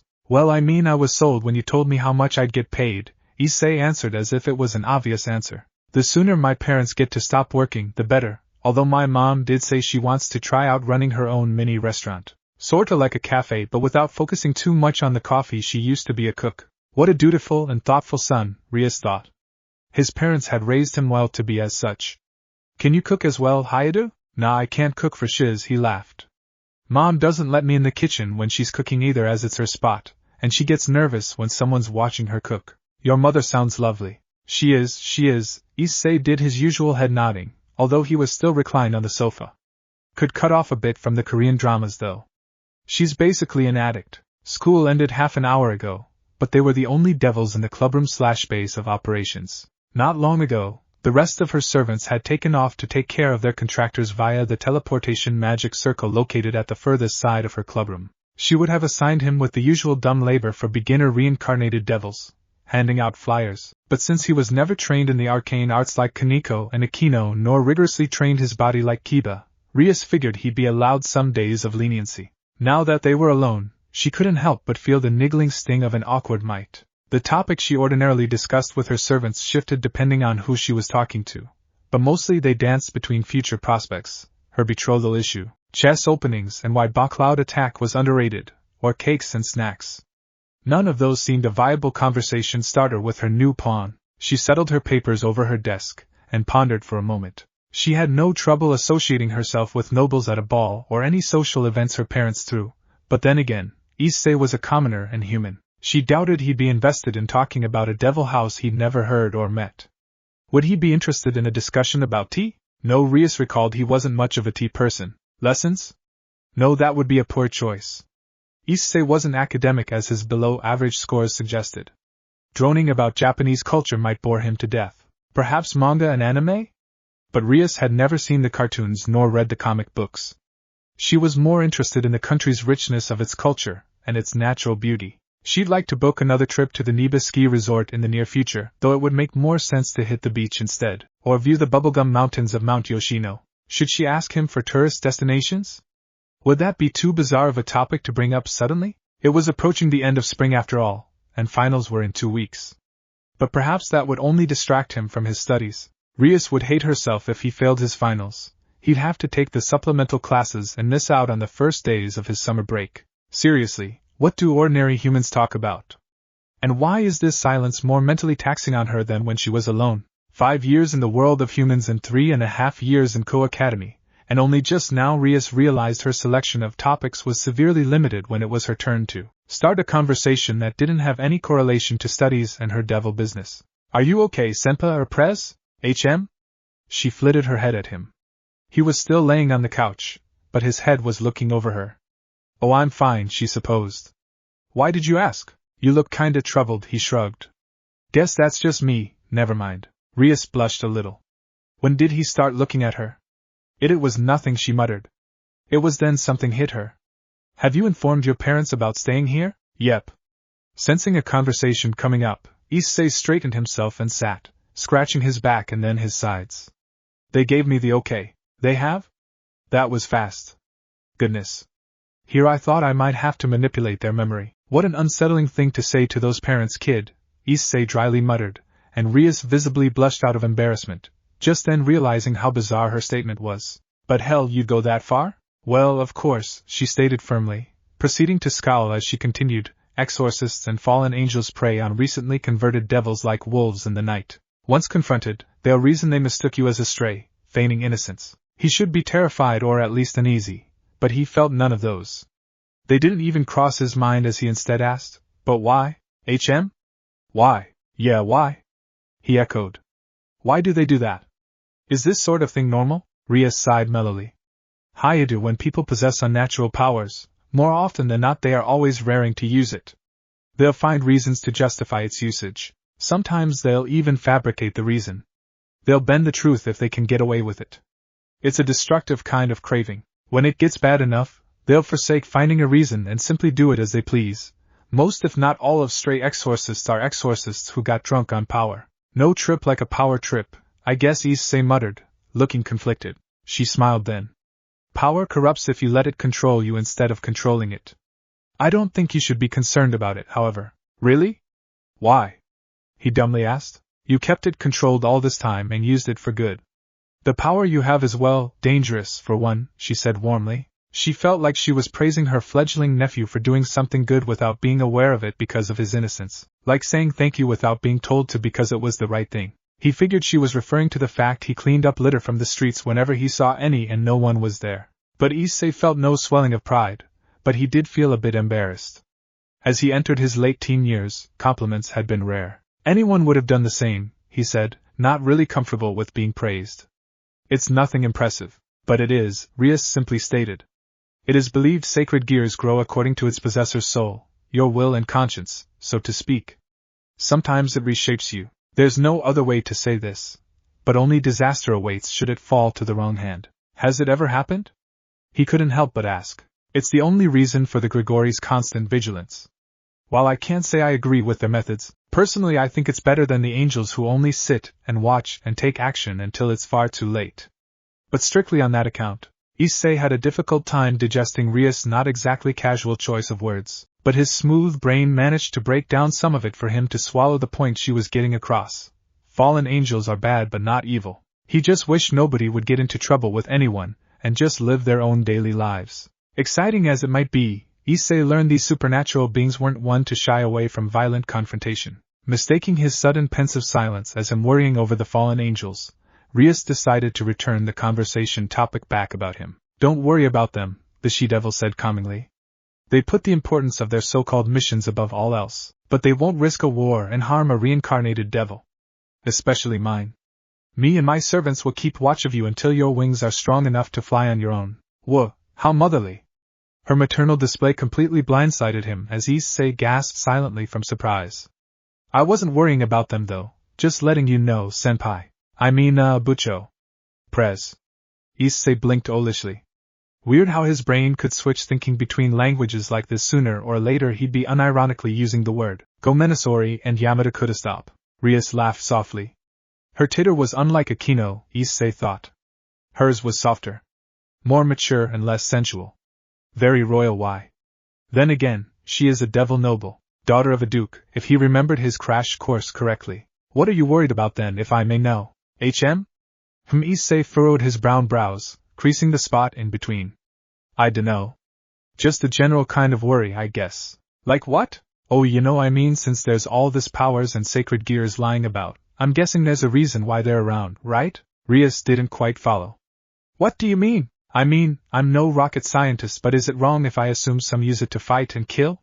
You know, that sort of stuff? Her chest tightened as Rias was once again reminded of the boy's innocence. Yet despite his innocence, he wasn't completely naive, and no doubt the thought of using his own power for something other than disintegrating a pile of trash had crossed his mind since yesterday. Using it at another living being, for example. No one will force you into doing anything you'd rather not do, Hayato.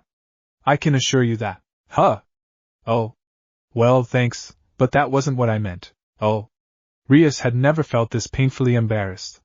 Her and her melancholic way of thinking. She blamed it on her betrothal issue. Are you okay, Prez? You look a bit flushed. I'm fine, she quickly retorted, slapping away her shame. Don't mind it, elaborate on what you mean instead. Well, basically I don't want anyone getting hurt if it can be helped, is all, he shrugged. I dunno. Might just me overthinking things. Just her servants' well-being in general. Of course he'd think about them despite knowing their true identity for a single day. At that, Rias could only sigh mellowly as a smile streaked her face. Oh, Hayato, it's gladdening to hear you're concerned about us already. Of course I do. You guys fight like demons and stuff. Stray devils, Rias corrected, suddenly in her teacher mode. Significant differences there, Hayato. Demons are their own race in hell. Right, my bad, nodded Issei. What's the difference again? Between stray devils and demons, or devils to demons? Devils to demons. Rias smiled as she began. There's a lot, but roundly, demons are physically stronger, but their magic is severely limited to their race, unlike us devils that rely on imagination and their power for most of the time. He pondered about it for a moment, already forgetting about the demons as he was daydreaming about his first ever spell. If he could shape it and decide on its effect, then he'd want to create a spell that blocks the goddamn sunlight, or keep his bedroom as cool as though an aircon was left running. Like rooms in 4-star hotels. That way he wouldn't have to care about the electricity bill. Speaking of bills, he continued, somewhat awkwardly this time. What's my job here again, Prez? I mean, I don't want to get paid without doing anything funny. That it used to be my dream, but it's kinda hard to do when you see your boss face to face on a daily basis. Rias chuckled delightedly. He bounced from one topic to another like an easily distracted kid wanting to learn everything at once. Your job, Hayato, is first to get accustomed to the changes, she muttered comfortingly as to not make him feel bad for his apparent jobless state. Once your body has adjusted itself, then you may worry about your duties. But for now, take it easy. He blinked. Gee, you're so kind, Gremory-senpai. I mean Bucho. Prez. I still feel bad though, slacking off. You're not slacking off. You're recuperating, Rias smiled warmly. He's adorable. Adorable in a way that activated her big sister instinct. It was easily understandable how her servants quickly warmed up to him. I don't see how pushing you to work at your current condition will do any good to anybody. Not to mention those prowling vultures. His encounter 2 days ago with Rainier definitely wouldn't be the last. It'll do more harm than good, rather. Right, he nodded dumbly, overall just glad he wasn't just being tolerated. What about you, Prez? What's it like when you first started out as a devil? Wait, you were born as one to begin with, scratch that. What's it like when you first got here? You know, on Earth? Exposed to the sun and all that. Rias got off her chair as she replied, my first days, Well, I had constant headaches for several days. A week, perhaps. She sat on the sofa across from him. Eventually the pain subsided and I started to feel less and less bothered by the sunlight, although summers still make me sluggish from time to time. I feel sluggish during summers regardless, whined Issei, before he then changed his tone and looked like that of a conspiracy theorist. What if I was a devil all along? She giggled at that, all in all glad he didn't feel intimidated by her position as her master or as the school's apparent great lady to prevent him from cracking silly, non-committal jokes. Rias Gremory was well aware of her moniker, but unlike Akino, who bathed in its glory and troublelessly stirred the hearts of the female and male students with her stupid little game of winks and suggestive phrasing and flirty, half-lidded gazes, Rias felt left out most of the time. She wasn't assigned to this town or this school to make friends. She was an overseer, and as a devil who had been having a rough time completing her peerage. Kutown, despite its size, was rumored to shelter humans with exciting prospects, and it was true. Sona's peerage was filled with them. She practically hoarded these exciting prospects. The Citriaris wasn't to blame, regardless, as Rias only had herself to blame for her own indecisiveness. Rias thought too much, to summarize. She worried too much about the humans, whether they'd be able to take life as a devil in stride or not. Kiba and Akino were two special exceptions. Akino would be hunted down, and Kiba was an inch away from death's door. They didn't only deserve second chances in life, albeit as a devil, but needed it desperately. You okay, Prez? He asked seemingly out of the blue. He was seated properly this time when she came to. Of course Rias didn't notice that she was staring listlessly into space again. You look troubled. Her head perked up. HM? Oh. It's nothing. Yeah, I don't buy that, her pawn grunted. It's cool if you don't want to talk about it though, no pressure. Just letting you know I'm all ears. Her smile was gentle. I'm fine, Haidu. Thank you.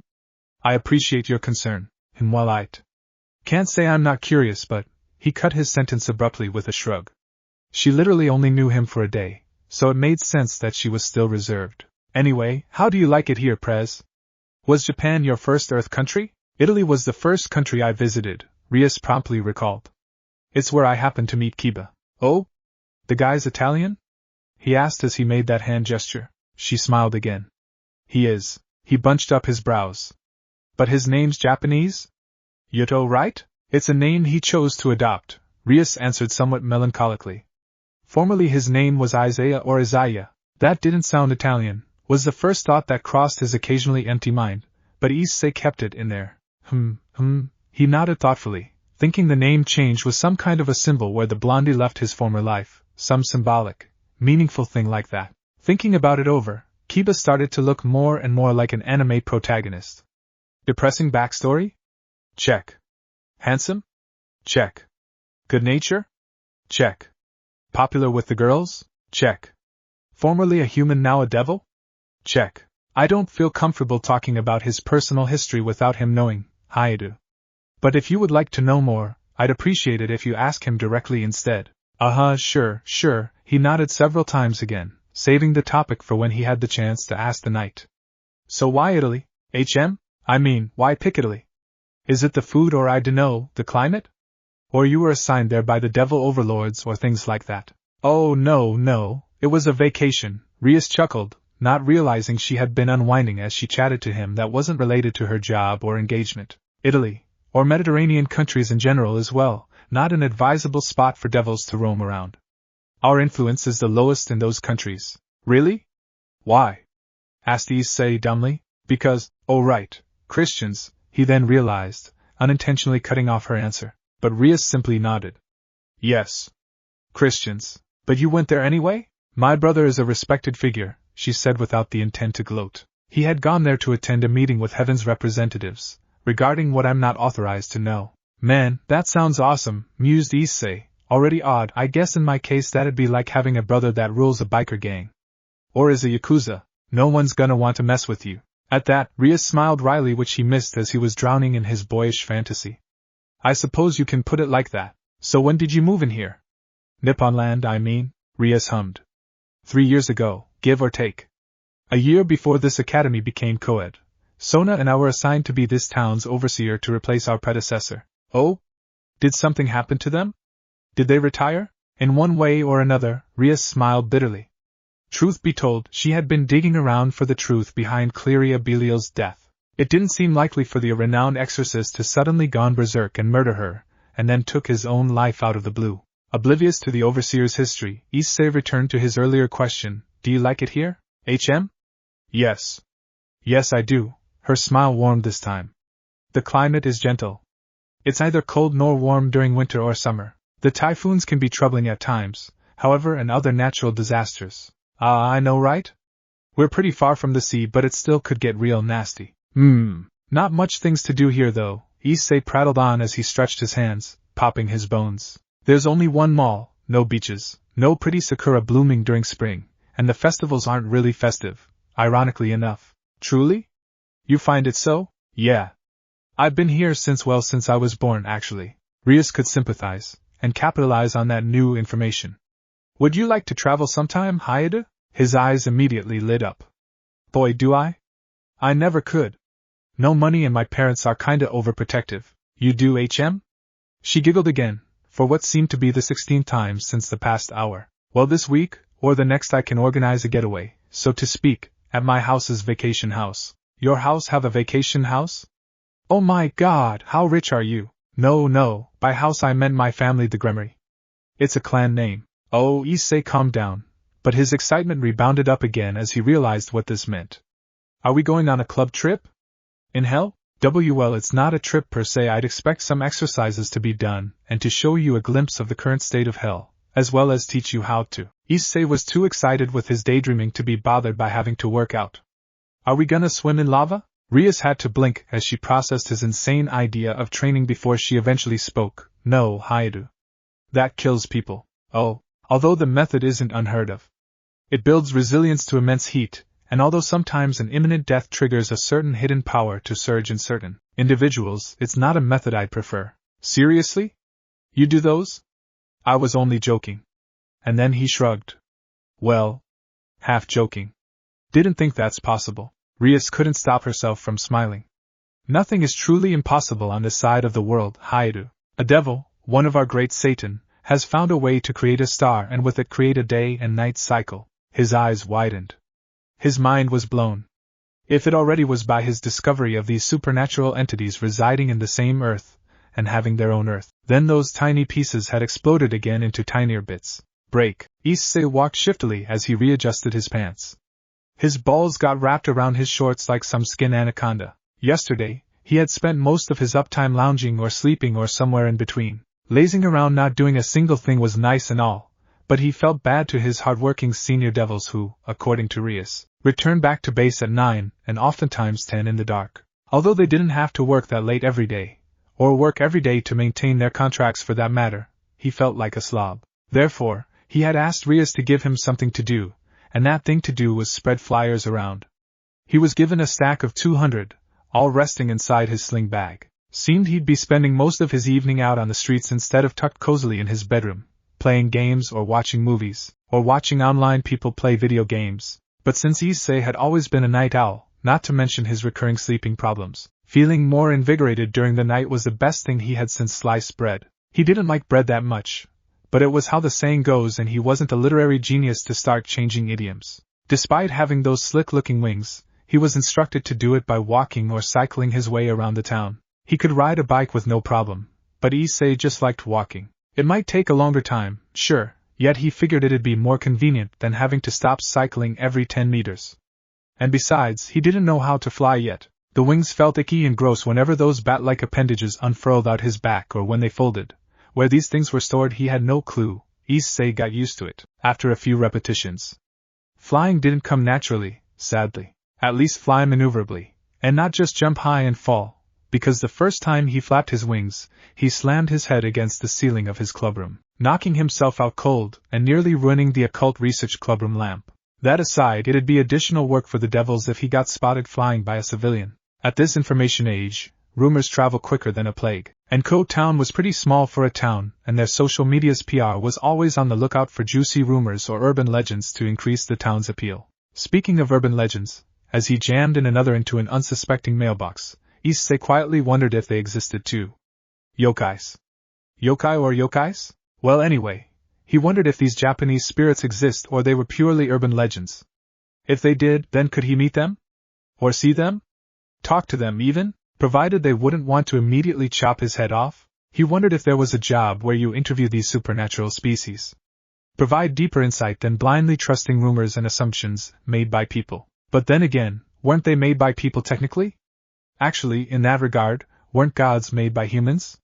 Wait, this just got too confusing for his poor brain. He could feel his synapses short-circuiting, disintegrating a few trashes along the way, though they were very rare and mostly left out by dumb idiot kids that couldn't be bothered to hold on to their tiny pieces of garbage until they spot a trash can, where they hopefully could dump themselves in as well while they were at it.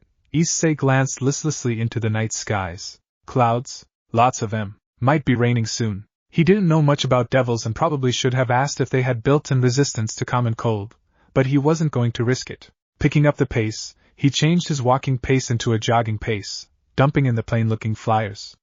It was the least he could do. A task all beginner devils must do, the objective being to expand the devil's connection and therefore increasing the likelihood of finding themselves a contractor, as well as getting him used to Koa's layout. It didn't have much excitement, but aimlessly walking around had been his daily ritual nonetheless when he didn't feel like playing or harm his sight with blue screen exposure, so it didn't bother him much. He just had to plop in strange papers to mailboxes. He wasn't alone either. Rias had assigned one of his fellow servants to ensure his safety, the stealthiest being Koneko, but he didn't know that. The petite shore-stack devil had no difficulty in hiding herself, munching on her chocolate bar as she tailed him, using parked cars as her hiding spots, jumping into someone's gate whenever he glanced around, shushing the barking dogs with a glare as they whined and ran back inside their dog house or their owner's house. Koneko didn't mind though, playing babysitter like this. She was the run of the litter and getting to watch over a junior despite Issei being several years older than her gave her some kind of weird, indescribable satisfaction. She felt more grown up, to dumb it down. She might like being a senpai in one thing for once, and it was interesting watching him use his eyes' power to take care of the menial things, and as he did it again, obliterating a random piece of dried leaf as it shrieked briefly and minutely, Koneko quietly shoved her chocolate bar wrap into her skirt's pocket, feeling a bit guilty for wanting to leave it on the street, but then Issei stopped. Anything he was doing he halted right then without any warning, standing completely still all of a sudden. It spiked Kaneko's alertness. What if, she immediately thought, he had been faking his cluelessness all along? What if this was all an elaborate prank? What if he had been aware of her presence since the beginning as well as the devils and the supernaturals? Cheeg! She flinched as a powerful, robust sneeze erupted from his lungs, her eyes wide with full-blown alertness. Calming her speeding heart rate, Koneko peeked around the sedan, nervously watching the young man sniffle and scratch his nose. There was a feeling of silliness amidst the rising embarrassment for even thinking Issei was anything more than a beginner devil. But that was a mortifying sneeze. One hell of a sneeze. And that sneeze jump-started a chain reaction as the neighbors' dogs started to bark, as if verbally showing their protest for having their sleep disturbed. Issei quickly strutted away from the scene, rapidly moseying on as he feared he might have given someone's granny a heart attack. His classmates said that he sneezed like their dads, and he could confirm that he sneezed like his father. How girls and even some of his guy friends could stifle their sneeze or sneeze cutely or quietly was beyond him, but he was starting to suspect they might be supernatural oddities, or just him and his dad that were weird. Either way, Issei rushed over to the next block to proceed with his assigned duty, and Koneko hurriedly shadowed after him. He never spotted her, luckily, and as she noticed his flyers were just about to run out, she planned on a route where she could unseemingly bump into him and make up some bullshit reasoning as to why they met. And so they met. Just as Issei slotted in the last of the few flyers he had, with the skies already getting darker and darker, he came by a crossroad and saw his senior devil and junior schoolmate walking over from one of the streets. "Oh, Koneko-chan," he greeted, surprised to see her. She seemed just as surprised to bump into him. "What a coincidence. Finished doing your contract thing?" "Yeah. More or less," the devil said vaguely, quickly shifting the topic away. "What about you, senpai?" Yeah, same," he bobbed his head as he patted the flyers in his hand. "Only got like 10 more. Might rain soon though." Koneko extended her hand. "I'll help." "Nice, thank," and he handed over half of his remaining papers as they continued along the road without fanfare. "Did you do this too, Koneko-chan?" "Uh-huh," she hummed quietly as she walked over to the house across the street. "For how long?" "Not that long. A week and a half." "Oh," he sounded dejected. Koneko smiled thinly at that fact.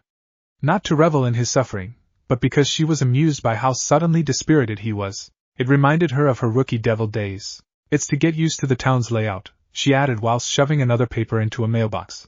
"But since you've been here for a long time, senpai, I don't think it will take you that long." "You think so?" "Well, I do hope so," Issei nodded, humming. "I know these streets better than my own pocket. The neighborhood streets at least." "Do you take a walk every day, Hayata-senpai?" Putting in the last of her share of the flyers, Koneko stepped back to the same lane as him, just as Issei had finished his portion of the work. "Every now and then, when I feel like it," he said simply as he checked once again for the dark clouds. "I was gonna get some takeaways, but I think it's better if we head straight back." "It's okay," Koneko said, standing still. "I can get back alone." "Yeah, nah. Devi, D-word or no D-word, you're still my junior, Koneko-chan. I can't call myself a good senior if I let you walk home all by yourself. And my father will be severely disappointed in me if I let a girl go home on her own. Not that I'm doing this because you're a girl, well. It kinda is, but you know." Koneko smiled flatly as he fumbled with his words. "Just shut up and take me back to school, senpai." Being served and out, Issei gladly took it. Yeah, you're right. And thus, they began their walk home, filling their trek with inane conversations about how boring school could be and how being out in the sun sucked. Issei mortified himself the moment realization dawned on him that PE would expose him to direct sunlight. Koneko consoled him by saying it stung only during the first week. In the middle of their stroll, she reached inside her pocket to check if she still had her chocolate bars, only to be reminded that she had already eaten it the moment she pulled out its empty foil. Her disappointment was beyond measure, and her day was ruined. You gonna eat that? No, she flatly replied. Here. Let me take care of it for you, Issei said, and Koneko handed him the empty Meiji milk chocolate sheet, and keenly watched his eyes as those brown irises erupted into stunning violets for a flicker of a second. And with it, his scaras turned pitch black as she could hear a short-lived squealing from the paper foil signifying its erasure from existence. Heh. Sometimes they sound like a duck getting squished. She blinked from his bizarre analogy as they moved along the road. When did you first realize you can do that thing with your eyes, senpai? When I was like 10, I think, he tried to recall. His effort was made visible by his bunched-up eyebrows. Her rare show of surprise was shown by her widened eyes. Yeah, pretty young. How? Well, there was this time I got jealous over some kid's kite, and I was a kid and an annoying brat, so when someone got something that I don't have, then nobody gets to have it. So I thought real hard about it, and then the kite disappeared while it was flying. Screamed too, but not as loud like Kiba's sword. I was lucky it was at the park and no one would believe some kid's insane story about how his kite had gone up and vanished. His parents probably thought it snapped, and he was making up a story to get a new one. You discovered your power because of a kite. Yeah, he blandly nodded. I guess it's not that impressive, huh? It's impressive in its own way, Koneko said quietly, albeit quiet was just her normal voice. It's so random? Yeah, I know, Issei agreed wholeheartedly. It's a good thing it happened when I've grown a bit of conscience, and the idea that what happened was, by all means, abnormal. Sometimes I get the jitters whenever I think about the what-ifs. Like what if it activated when I was even more of a brat? I could have made some kid disappear. That's scary, Koneko could only say.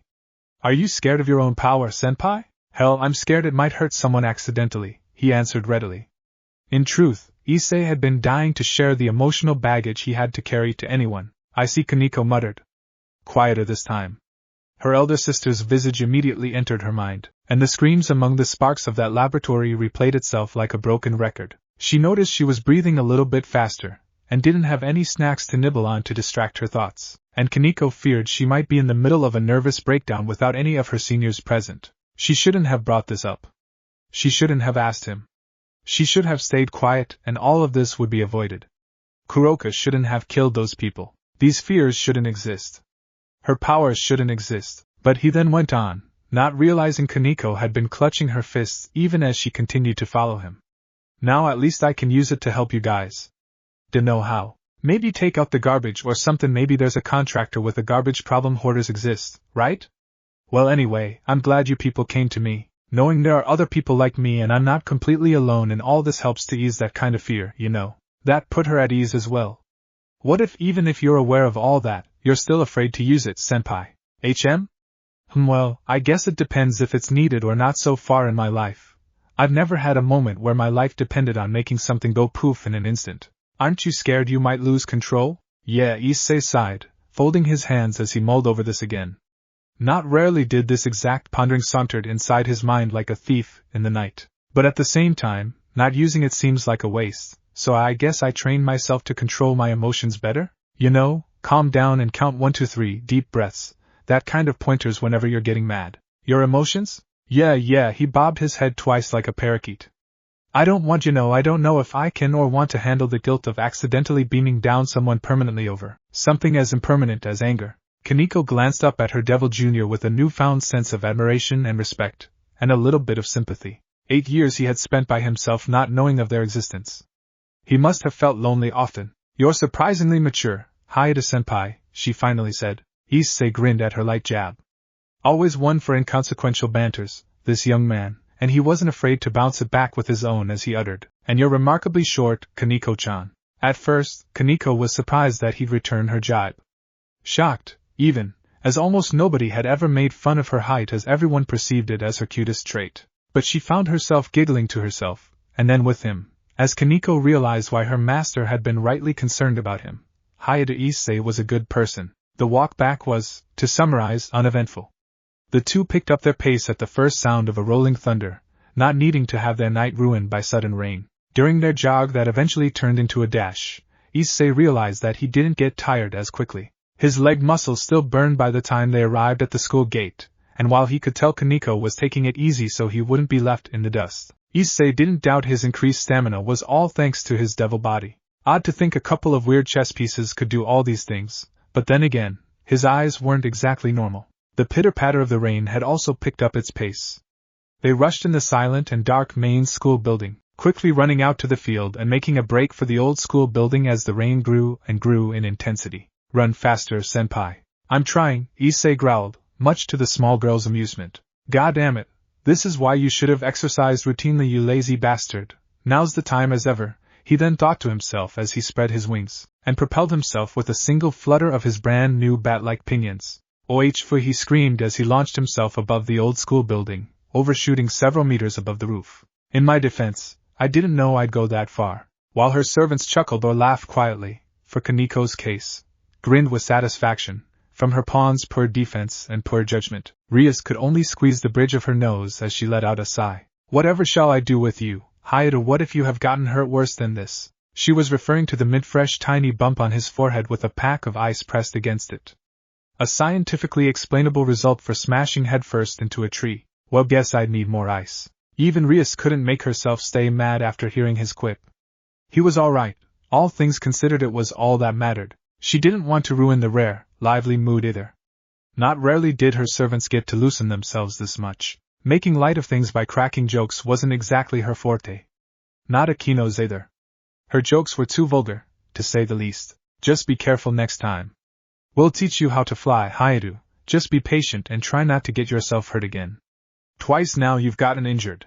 Right, yes, I won't. Sorry, he sheepishly nodded. But damn, that was a rush. I can't wait until I can fly.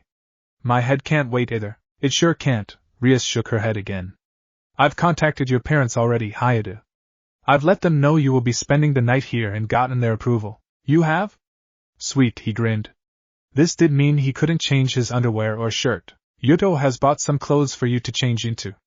They're laundered already. Never mind. Seriously? Holy hell, you guys act quick. None of the devils were willing to admit they had planned this from the start. The pouring rain was merely a lucky coincidence. I had thought it'd be too late to send you home after you were finished with your task, Rias said as she glanced at the clock. 15 minutes to 10. Issei subconsciously copied her. Fallen angels tend to get more active during the night as well. Of course we'll take you home if you wish to. No. It's fine. I always wanted to spend a night in school. Well, this isn't the main school, but it's still a school, so that counts. You do? Akino asked first. She was seated next to him, and had been the one to bring the packed ice from Kaneko's mini-freezer. How so? It sounds spooky and therefore fun, he reasoned without having to think. Oh, are the rumors true?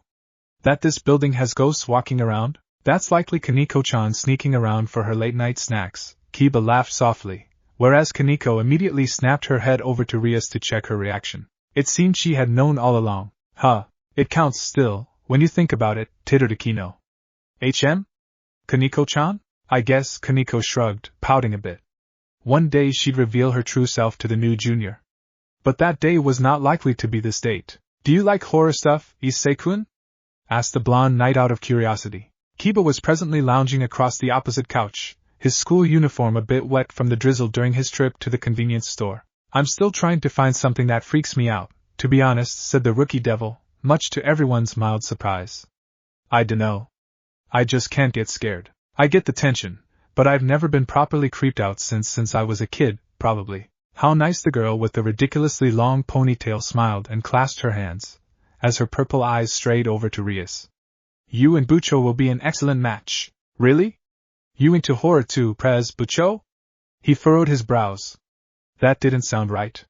Did he refer to Rias with Prez or Bucho? Both carried the same meaning, sure, but he could have sworn he chose Prez because it had more oomph and one less syllable. Rias' reply was carried by a sigh and a somewhat chagrined expression. No. They're poking fun at me because I'm terrible with horror. A fact that seems to amuse these children, much to her dismay, and it seemed Issei had taken an interest in seeing her scared reaction too. Even though you're literally running the occult research club, there's differences between fiction and reality, and somehow fictional movies make it all the worse. Scary horror stingers don't happen in real life, and I'm never as powerless as the characters in those movies. Or as stupid. You're not good with scary stuff? No. When you're the president of a cult research club? Rias nibbled her bottom lip this time. Yes. That's a gap mo if I've ever seen one, Issei commented, eyebrows risen. So when can we watch one? Rias stammered, frowning as she did. A group activity would accelerate his integration to the group, but at the same time, she wasn't at the condition where she could afford losing more sleep as she already had. Well, I suppose we could just not this soon. All he needed to hear. Ooh, have you heard of Shudder? It's a Thailand horror movie. About ghosts appearing in photographs. My friends said it's the scariest shit movie they've ever watched. I have it already on my PC, but I just wasn't in the right mood to watch it yet. That's fascinating, Rias sheepishly alleged. Do you happen to be one of those people that's immune to horror?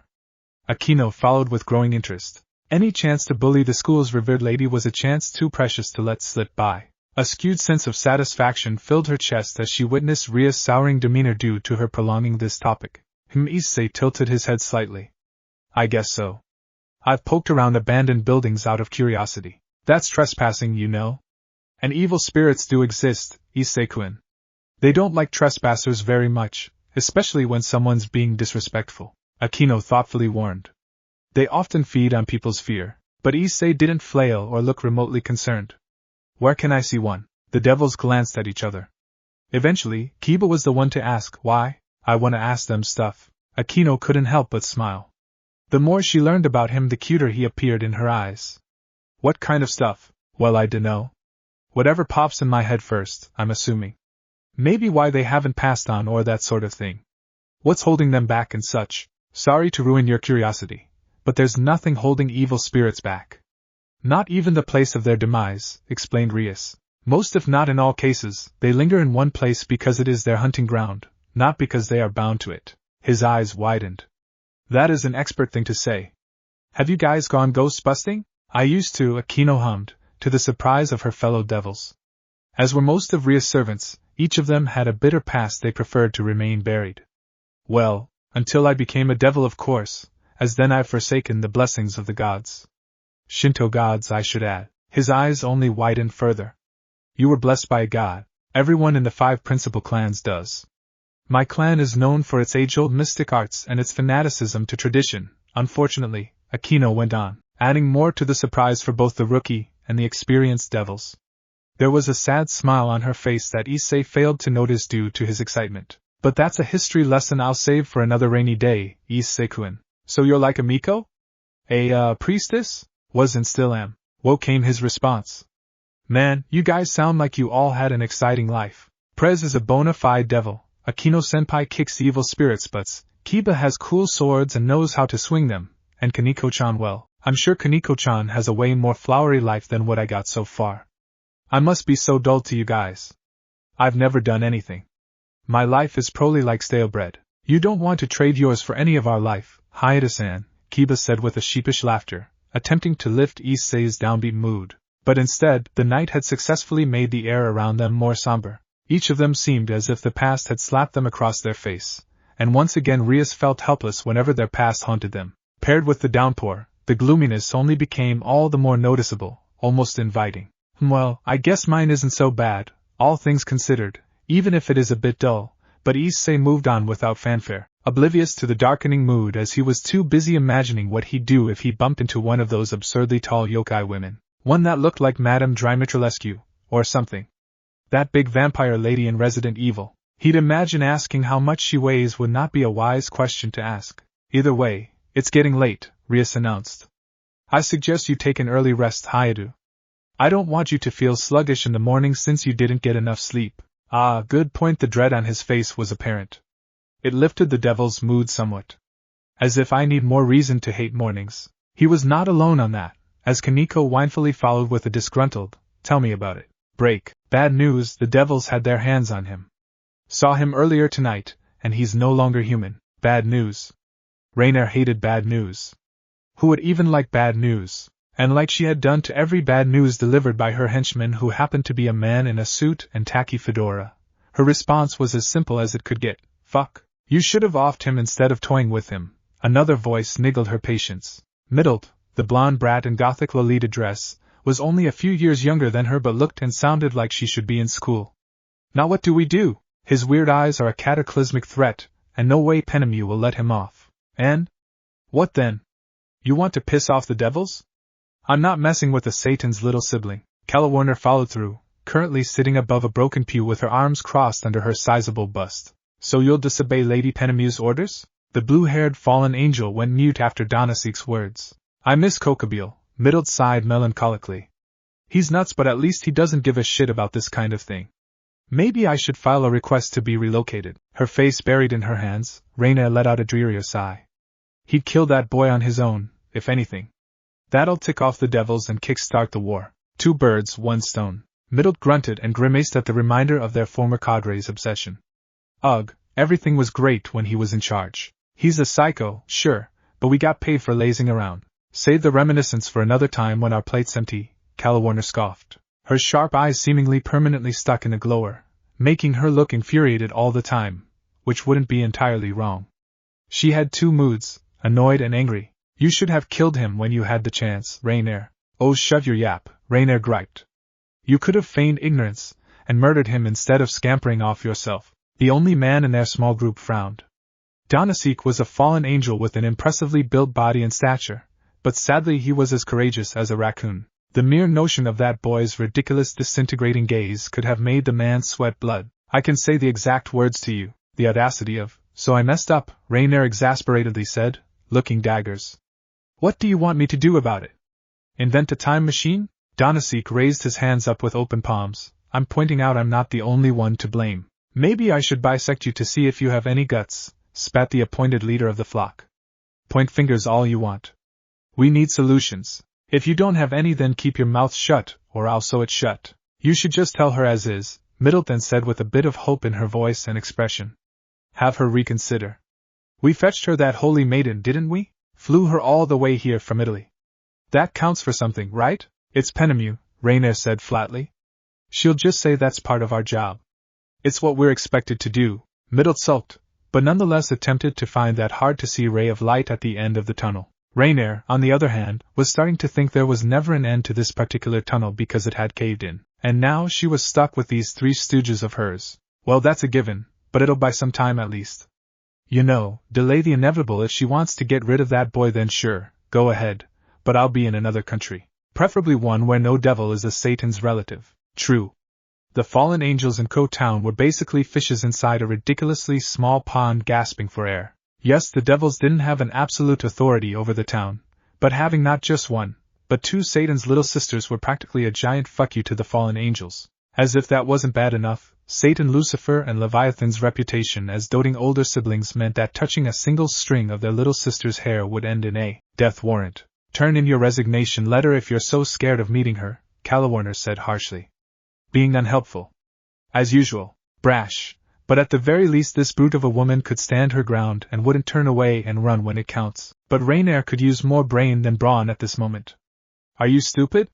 She'll have me flogged for cowardice. I thought you liked those kinds of things. Not when I'm on the receiving end, Rainier grunted, this time also folding her arms under the nook of her breasts contained by swimsuit-like outfit. And do you want me to be replaced? Are you aware that whoever takes my place will be someone chosen by her? Mary's tits, Middle cursed, finally realizing the severity of this predicament. I think I'll just ask to get relocated. You need my permission first, Middlet, and even then I'll need to talk with Penemu detailing the reason for your oddly timed request. All of you do. Rainier made it a point to ensure everyone was looking at her as she said her next words with an almost manic-like grin growing on her face. If I'm going down, I'm taking all of you bastards along, sink or swim. So start thinking for a way out, because like you people, I don't want to fucking drown. Despite the lavishness of the clubroom, for an old-school building he had half expected for his room to be a small, musty one filled with cobwebs and rat-infested. The dorm room turned out to be twice as big as his bedroom, and twice as furnished. Granted, he didn't have that much personal stuff or bother with decorations like posters or anime figurines, or even shelves to store his games, as they were all stored inside his PC anyway. Wooden flooring covered the entire hallway, but the room was tiled. The shelves were empty, and there was a dresser that was just about his height lodged at one of the far corners. The single bed tucked by another corner, flanked by a bedside table with a table lamp sitting on top of it. A study desk sat in front of a window in the middle of the room with the blinds currently shut. Next to it was a cupboard to store things like books and things, and of course, an already running AC unit.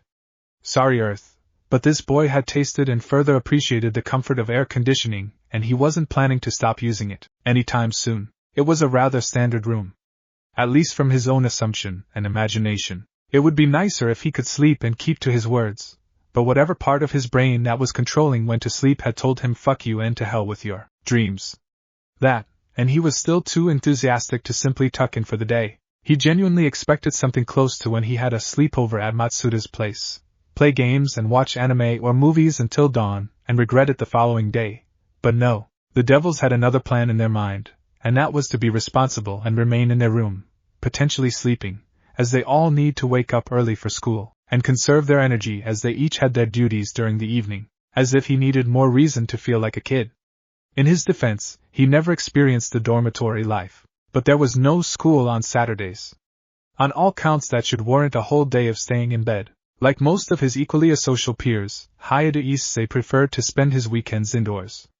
During most occasions at least. Partly because he didn't have that many friends to hang out with due to his besmirched reputation, and because his friends were the type to laze around in their bedroom and jerk it off until Monday slapped them in the face. Still, there were days where he wanted to stretch his legs. He'd walk around the town on his own, drop by a movie cinema if there was a good movie that had just come out, or visit one of the local restaurants if they weren't so crowded. But more often than not, Issei would rather stay at home and play computer games than participate in society. That routine might have to change now that he became a devil. With all the supernatural hibby-jibbies roaming about, he expected he would need to learn how to defend himself, or run the hell away as efficiently as possible. First thing he noticed was that he was among the first to wake up. It was still dark out when he detached himself from the slight discomfort of the unfamiliar bed. It was soft and plush, but it wasn't his, and because he never liked that sluggish feeling from lack of sleep, Issei hit the shower room first thing first. It was a strange thing.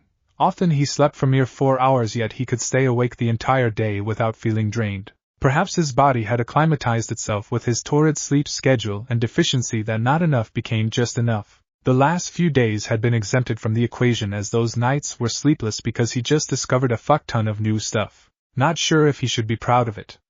Probably should feel concerned for the potential long-lasting effects.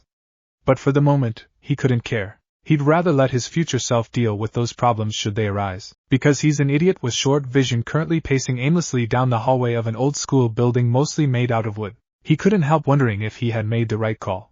Sure, the pay was great, amazing, actually.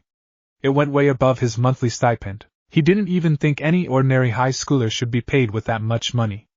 But then again, he was no longer ordinary to begin with, or ever was. Well, maybe he was during the first couple of years as a baby. As he ambled on, head down, eyes staring emptily at the woody floor paneling, the young boy realized he wasn't the only one who had woken up. How did he realize it? Because instead of stopping his pace when he spotted a pair of fuzzy slipper-wearing legs in his peripheral vision, he contemplated why the wood floor suddenly stopped. Oh! A girlish squeal was let out as they both stumbled one step back. Issei didn't yelp, but he blinked a few times, before registering what just happened and why his forehead stung a little. Oh, I'm sorry! I wasn't paying attention. Are you okay, senpai? I didn't either, came her reply, in a woozy voice carrying a yawn at the end as Himejima Akino rubbed one of her eyes, still very much in the live. Yato? You've become less blonde. Yeah, I dyed my hair, he told her with a flat tone. I'm trying out a new look, see. Is that so? How nice, Akino yawned again, covering her mouth and stretching her other arm as she did, causing the strap of her loose and baggy lavender-colored tank top to fall over her shoulder once she drew her hand down. She blinked her sleepiness away as they were too stubborn to go away, and unceremoniously tugged the strap back up her shoulder. Squinting, she realized one thing. Ah? You're not Yuto. No. No, I'm not, he confirmed, for he was not Yuto Kiba and had no interest in stealing another person's identity. Even if he did, Kiba would be the worst choice as all of the school's students would immediately tell he wasn't their blonde European prince, and would reenact the burning of that one French chick on his ass. Issei-kun, of course, she smiled warmly, sleepily, woozily. Good morning, Akino-senpai. Well, it is morning, my, aren't you early? And you've showered? I don't sleep much. Sadly. And I just didn't know what else to do, so I hit the shower anyway, your hair is very impressive. Impressive was one word to put it. Her usually straight and smooth and unbelievably long dark hair was currently without its orange ribbon keeping it in a neat ponytail. They cascaded freely down her back like silk, barely hovering above the floor with 1,000 of cowlicks, making her hair seem puffier than it was. Adorably cute, but still somehow managed to stay erotic with that bedhead of hers. Oh, she giggled as she regained more consciousness, and immediately proceeded to tease him. My, shouldn't you pretend to not notice it? A girl can get very conscious about her hair, you know. Well, I wouldn't know, he responded, surprisingly unbothered. They're still pretty, I mean. It's like you just came out of a saloon, except the moment you walked out that place you got blasted by a wind. And it's very long too, he added, this time with a bit more concern in his voice. That said, have you ever tripped on them, senpai? Akino was still in the middle of processing his analogy, an unexpected reaction to her tease when he had finished asking. But once she processed it, she giggled, and smiled at him. Once or twice in the past, she then said. The ponytail certainly helps, especially during summer where I would get all sweaty and hot, oftentimes bothered. It was still too early for him to catch that innuendo, so it flew way above his head. Yeah.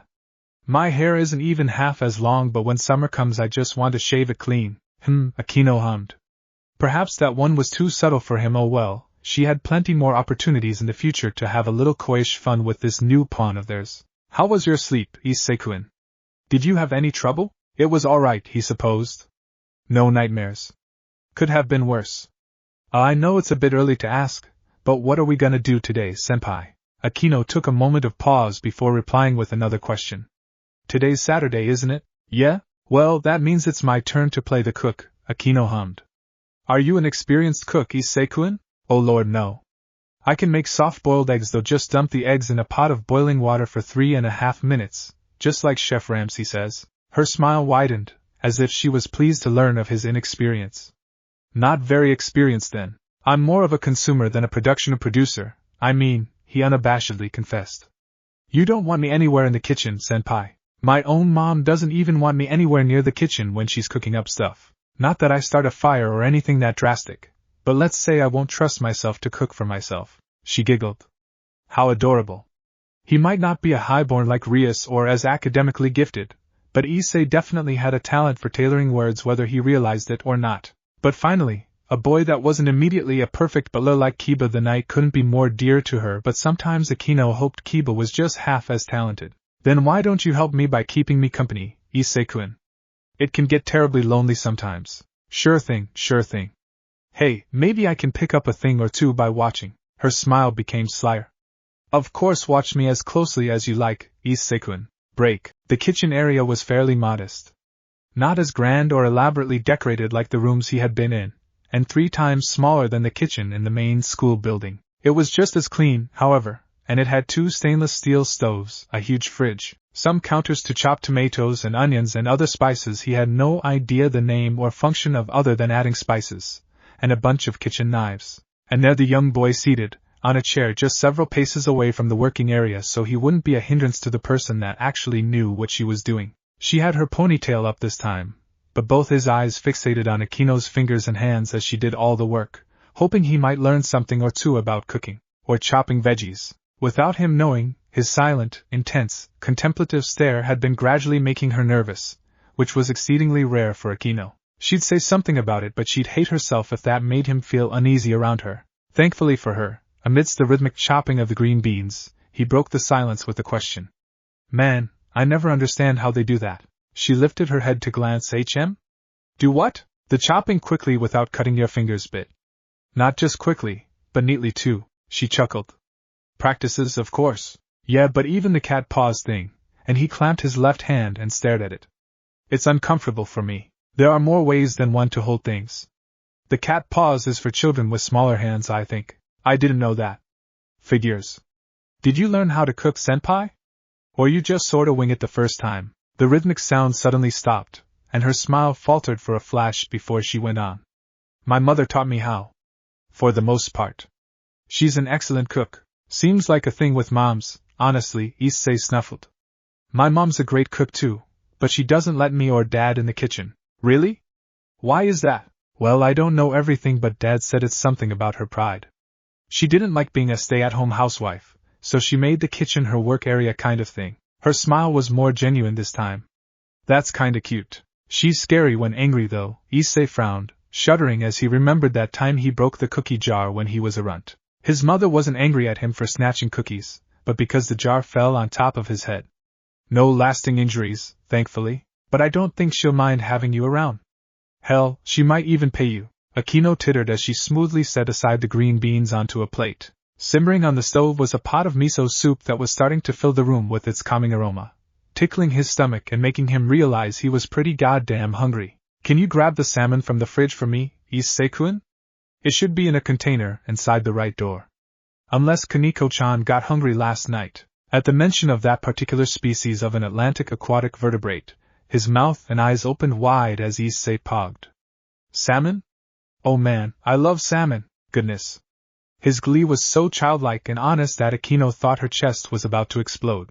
It might as well just did, since he rushed over to her, then probed her if she was going to make fried salmon, and be wowed when he noticed there were more slices in the box than the heads under this roof. You're even more excited than Koneko, Issei. How cute. Cute? No, I ain't cute. I'm a man. I'm just enthusiastic, he corrected her, causing her to giggle softly. But seriously though, you've no idea how much I like salmon. Or fish. Seafood in general, really. Koneko-chan loves it too, although she's never as open about it. A very quiet girl, she is. Not shy, just quiet. Speaks very quietly too sometimes. I almost couldn't hear her when we were walking back home. She didn't speak silently because she wanted to, you know, tittered Akino. It's because she thought it was loud enough for others to hear. Really? She doesn't know how quiet she is? Her bluish-black bangs swayed as she shook her head with a smile on her face. But because of that, her friends almost always tone their voices down and pay extra attention to her whenever she talks, and she always gets confused afterwards. It's adorable, so don't tell her. Yeah, that is cute. Issei nodded along, picturing a bewildered Koneko surrounded by her classmates, tipping their ears over. How long have you guys known each other, by the way, senpai? The salmon skin began to sizzle crisply over the pan, and Akino didn't bother stifling her giggle upon seeing his expression. He was like a dog that got distracted by a thrown ball or a squirrel. A good couple of years or so. She was our newest member until you came around. His eyes widened. Couple of years? Whoa. That's a big gap. Rias is pretty picky when it comes to picking her slaves. This time, he giggled giddily. Yeah, I wasn't gonna say anything about that, but what's with the servant and master thing? Akino shrugged. It's a thing among pure-blooded devils. And while I don't think we'll see any nobles soon, but in case we do, try to make yourself small when they're around. Rias and Sona are perhaps the only few noble-born that don't place themselves above us reincarnated devils. Rias will keep you safe and even scold them as we can't and shouldn't unless we want to cause trouble for her. But she can't always be around. Oh, okay. I'll keep that in mind. He didn't think he'd experience the classic snobbish noble tropes firsthand, but he never expected to be a devil in the first place. Well, ignoring jerkasses is what he does best anyway. And surely they can't be that bad. Break. Kiba was the first to show up at the dining table, which was located at the old school building's cafeteria, now turned to a rustic lounge with, of course, Victorian-themed furnishing all around. As he had expected, the blonde knight looked all fresh and ready for the day, having showered earlier before he joined in. You're up early, Kiba said in surprise. Not by choice, Issei replied in an ironic jest. Following him was Koneko. The minute girl with hair as white as snow didn't look half as eager as Kiba. Cowlicks jutting out everywhere with a grumpy look on her small face. Definitely not a morning person, and not one he should bother early in the morning. Or any part of it. As Kiba and Issei helped Akino to set the table, Koneko lagged behind, preferring to sit and be unhelpful, and buried her face in her arms for a little catnap before breakfast. She always like this? Issei couldn't help but ask. Every morning, confirmed Kiba, chuckling handsomely as he did. How anyone could chuckle handsomely shouldn't be possible, but this guy made it possible, Issei thought. He was like a character straight out from a shoujo anime minus the obnoxious flowers blooming everywhere whenever he made an appearance, or did bishounen shit. As moved around the pantry and the lounge back and forth, Issei asked another question but about another girl. Where's Prez? Is she coming in or I dunno, eat a different time since she's a noble? That sort of thing. She's not like that, Kiba quickly denied. She's likely in her room, asleep. Mornings on Earth are rough for her, you see, as we have a sun unlike the underworld. That word pumped his inner Chunibu in a snap. Have you been there? I have, Kiba nodded, smiling quaintly as the two settled the last few dishes on the table and took a seat next to each other. Kaneko was dozing off at the other end. I think we'll have another trip soon enough. Oh man, I can't wait. So what's it like? Is it like dark all the time? All fiery and stuff? It's always cool. Not just warm, cool. And while there are running rivers of lava and lakes of fire, the devils have terraformed the place. Where it's at? Another planet or something? Or inside Earth? Kiba blinked. I never wondered about that. It can't be anywhere on Earth, that's for sure. It's a place specifically made for us humans after all, but other than that, I genuinely have no idea. Maybe Prez knows more. Wait, did it even have oxygen before? An atmosphere? That sort of thing. How did you even breathe over there? I have no clue, the blondie chuckled. You've really opened my eyes here. Dang. Guess I'll ask Prez later. And thus Issei made a mental note, one that he would immediately forget later on after his meal. What about the lighting then? You haven't answered. Is the place all dark and gloomy? HM, I've never asked, to be honest. Satan Beelzebub created an artificial sun for human-turned-devils, like you and me, but I don't know what it was like before that. Wait, a sun? Dude created a frickin' sun? The entire day and night cycle, actually. Climate cycles too. And with the help of Satan Leviathan, the underworld can and has experienced winter. Not many liked it though, if I remembered right. What?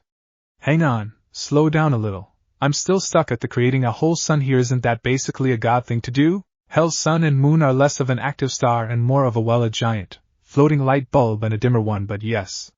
They are all extremely powerful people. There has been discussion whether they are more powerful than the heavens' archangels. But that isn't something anyone wants to find out anytime soon, I don't think. These Satans must be crazy strong, godlike strong. Yeah, they kind of are. You shouldn't say that in front of a god though, Kiba smiled and laughed. It was good to see a complete newcomer's reaction to the unthinkables from their point of view.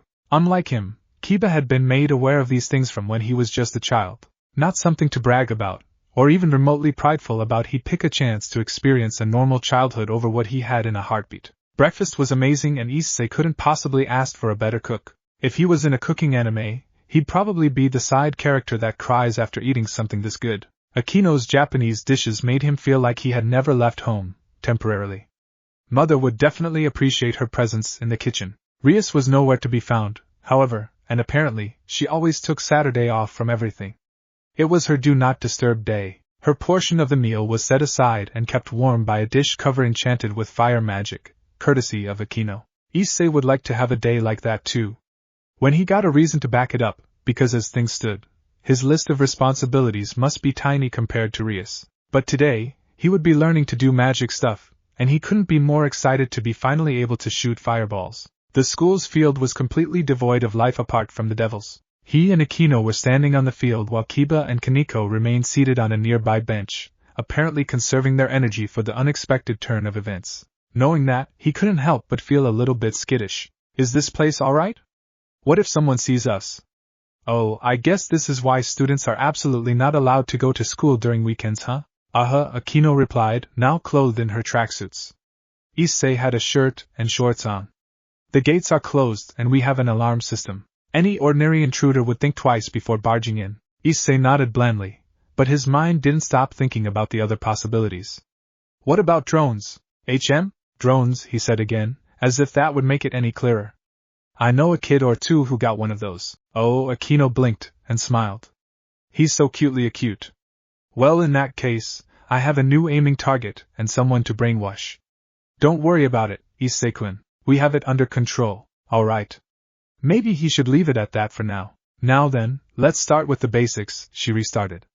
Rias told you that demons rely on their imagination, but it isn't as simple as that. It is much simpler than what humans have to go through to conjure a single spell, however. Alright. How many kinds of magic are there, by the way?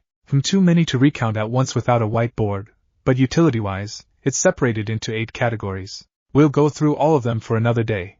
And while each devil has their own family's bloodline power and specialty, devils are proficient in evocation and enchantment. Evocation is the most common one across all types of magic. What is it? Like what the name says, it's evoking something. Manipulating or reshaping an energy into something. For devils, it's our demonic power. Angels and fallen angels both have angelic power, although the one fallen angels have is more corrupted, to say the least. Corrupted? parroted Issei, complete with a slight head tilt and lowered caveman brows. Not as pure, Akino smiled sweetly. The more virtuous an angel is, the more powerful they are. But for fallen angels, the more sinful they are, the stronger their spells become. You can usually tell how strong they are by the number of wings they have. An archangel has 12 golden wings for comparison's sake. 12. Issei tried picturing one. All he could think about was that biblically accurate drawing of an angel he saw on the internet. One that was just one giant eye with wings all around it. How I see so Rainier isn't that strong then? Not very. One of these days, Akino would like to show her the difference in their power. Nothing could satisfy her sadistic need as well as stripping down a fallen angel from their pride. But enough preamble, Boys want to do it more than just simply hearing about it, no? Yeah? Practice makes perfect, or so and so, he nodded enthusiastically, completely missing Akino's innuendo. So what do I do here if I want to throw a fireball or something like that? Focus? When I was a beginner, closing my eyes always helped, Akino said, and Issei immediately shut his eyes, causing her to smile and titter at his response. Imagine that you are holding a ball of fire, but you need to be specific. Detailed, I mean. How large do you want it to be, if it swirls on your palm or simply stays still, how hot it is, and this is important, you need to have enough demonic power in you to manifest it. Otherwise nothing will happen, and it'll be mildly disheartening. Alright, Issei firmly nodded as he stepped up his imagination game a little bit. A great ball of fire, his first thought formed. An image now. It was a swirling ball of flame the size of a football. The European one, because he didn't want his first fireball to be shaped like a deformed egg with laces of fire. Actually, that sounded pretty rad. Normal-looking fireball is too uninspired. As his vision remained dark since his eyes were closed, his spectators, on the other hand, had theirs opened slightly more than normal. I think I feel something, he muttered vaguely, unsuredly. You can open your eyes, Issei-kun, Akino told him, smiling, without looking away from the tiniest, cutest fireball she had ever seen, and thus he opened his eyes. Floating and violently twisting 2 inches above his palm was a swirling purple flame, and there it was, a violet, egg-shaped fireball swirling above his palm with the size barely comparable to a groundnut. Despite the size, Issei didn't let it bring him down, and instead gaped his mouth open, pogging at his own magical work. Oh wow, I made this, he muttered, ecstatic in spite of his normal tone. He was thinking he had become a mage or some sort. Guys, look! Isn't this kinda small? Sadly, his hype didn't last long, and disappointment mixed with slight confusion replaced his initial joy. Man, this isn't your regular small, this is advanced small. But it does tell that you are capable of using your demonic power. While he appreciated Akino's silver lining, he felt the need to ask the others. Are you guys this small? Kiba shook his head. Koneko shook hers as well.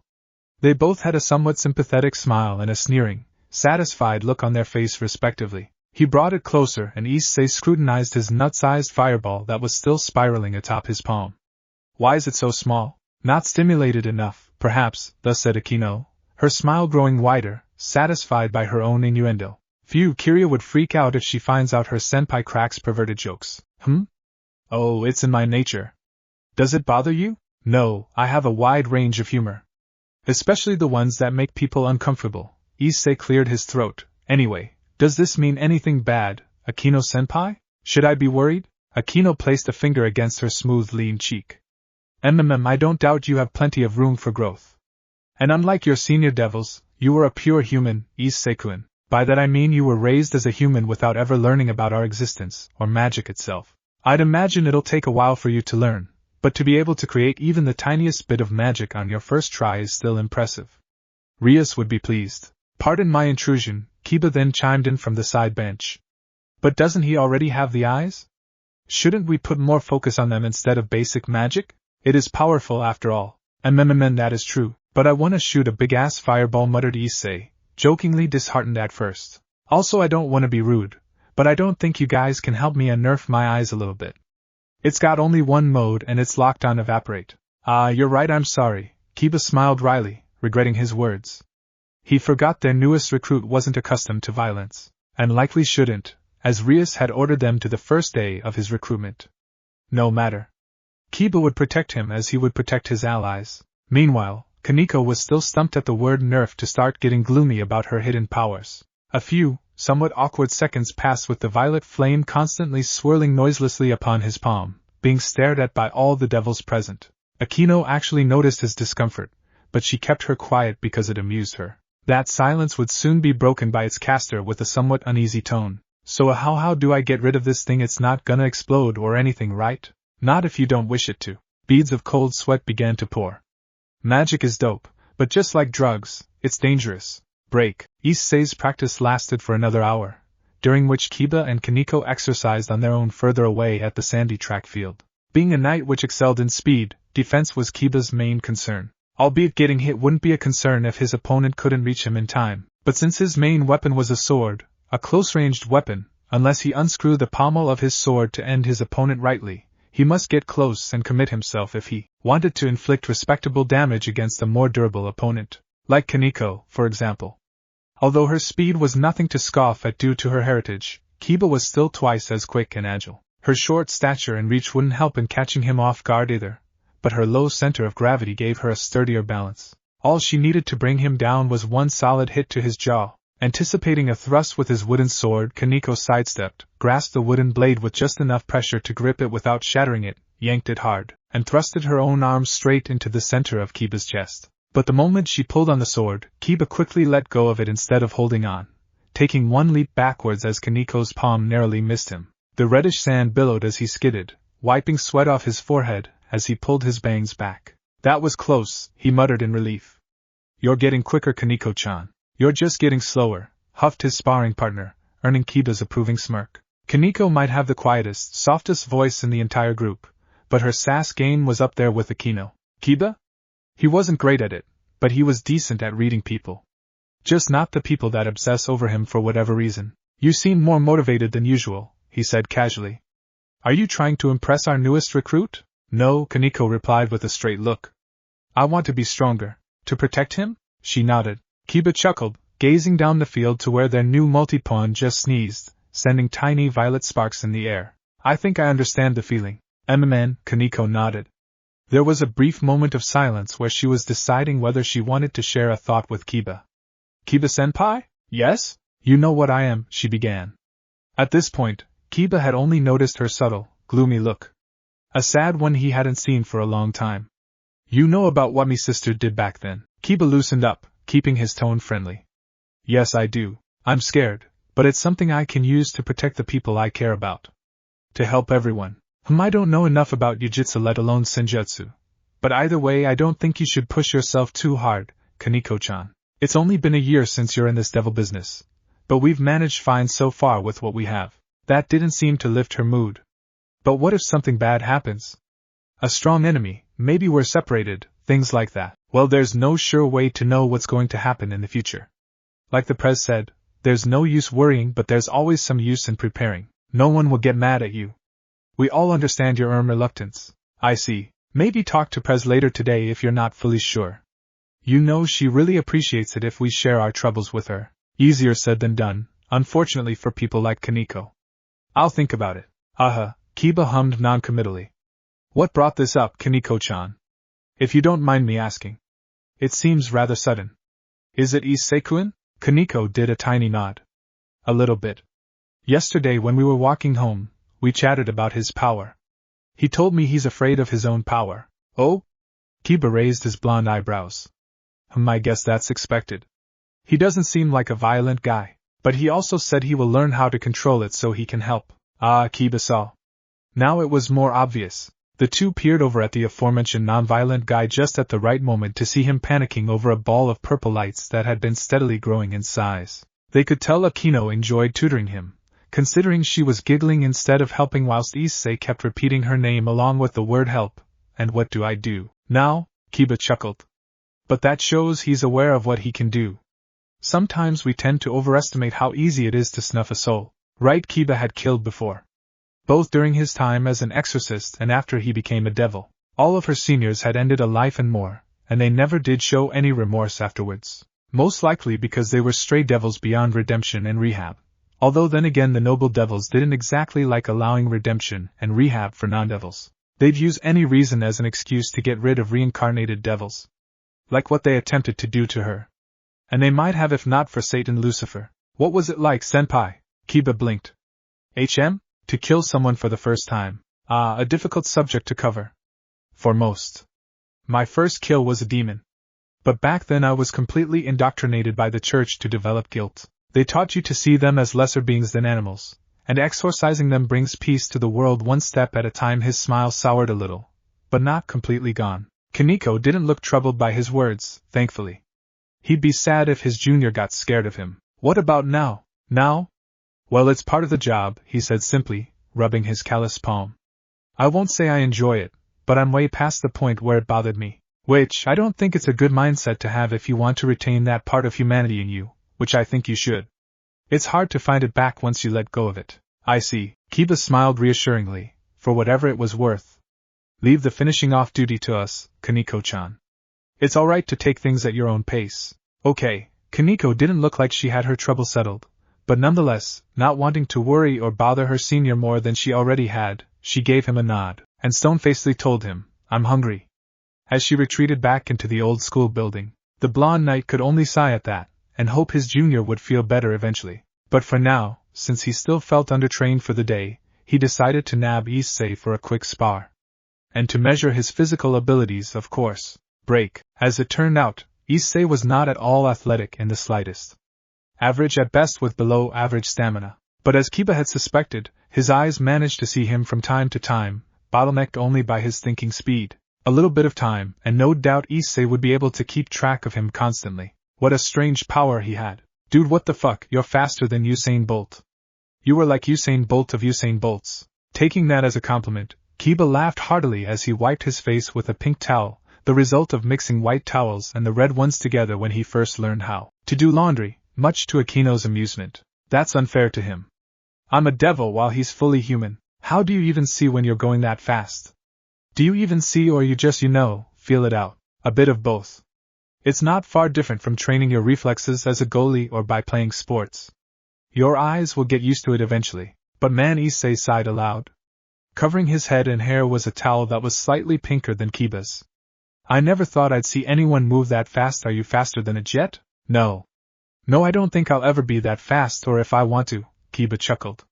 The whiplash would likely rip his skin even if it was enhanced by the evil piece. So, have you gotten a feel of how long you need to stare at something to make it disappear? Bro, I honestly have no clue.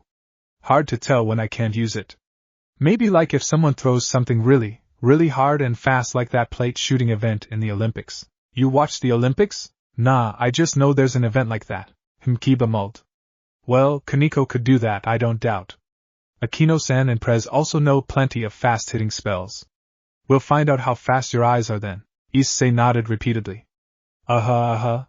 Sounds like a plan, he muttered as he idly watched the ransacked state of the track field. It looked as though a horde of wild pigs had stormed the area and left. The devils must have used some magic to do with the cleaning part because the track field was almost always at a pristine condition. Wait, he shouldn't be focusing on that. Hey Kiba, you ever wondered why you have what you have? Have I ever wondered why I have what I have? Yeah, that sword thing. The gear thing? Sacred gear? Kiba blinked, and Issei nodded. Well, frankly, no. I see it as a talent. Some people always have something that others lack. Issei didn't expect that kind of straightforward answer. Really? You never wondered why God gave you that thing? The two palmed their heads once they felt a pang of pain. Ah fuck, my bad, goddammit. Am I gonna have to say you-know-who whenever I'm talking about the guy? He received sheepish laughter in return. Well, anyway, you never wondered what made you get that thing. Is it just as plain as winning a lottery? No thoughts put behind it? Purely random? Like, surely the guy based his decision on something, right?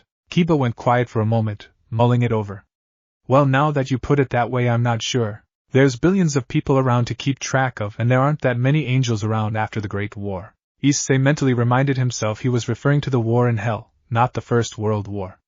How many do you think there are? The devils had just reached 2 million population a couple of years ago, and it's been 1,000 years, so I'm guessing they're somewhere in 1 million, most likely. Really?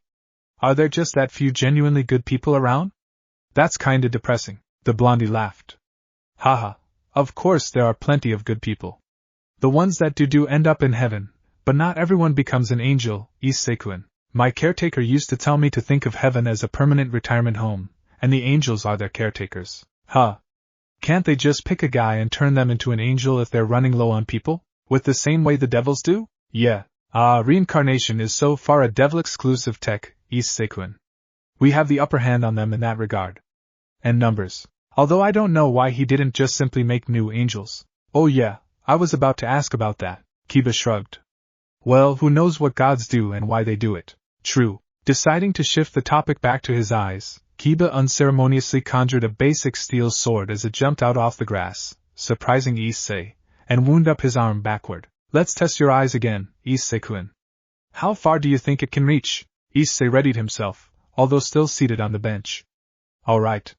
Huck it to the skies. With a bit of an effort, Kiba let loose of his European sword as it soared towards the skies, piercing air, smoothly driving forward like a bullet. Issei waited a second until the sword seemed to reach its peak, until it was no more than a dot in the clear blue skies, and activated his eyes. His russet brown amalgamated into an ominous violet color as they should, but there was no telling if the sword had been completely disintegrated as the two squinted their eyes, peering into the stratosphere, waiting for the sword to drop or the little shriek. Instead, what they heard was not a shriek, but 4 soft thudding noises beneath them.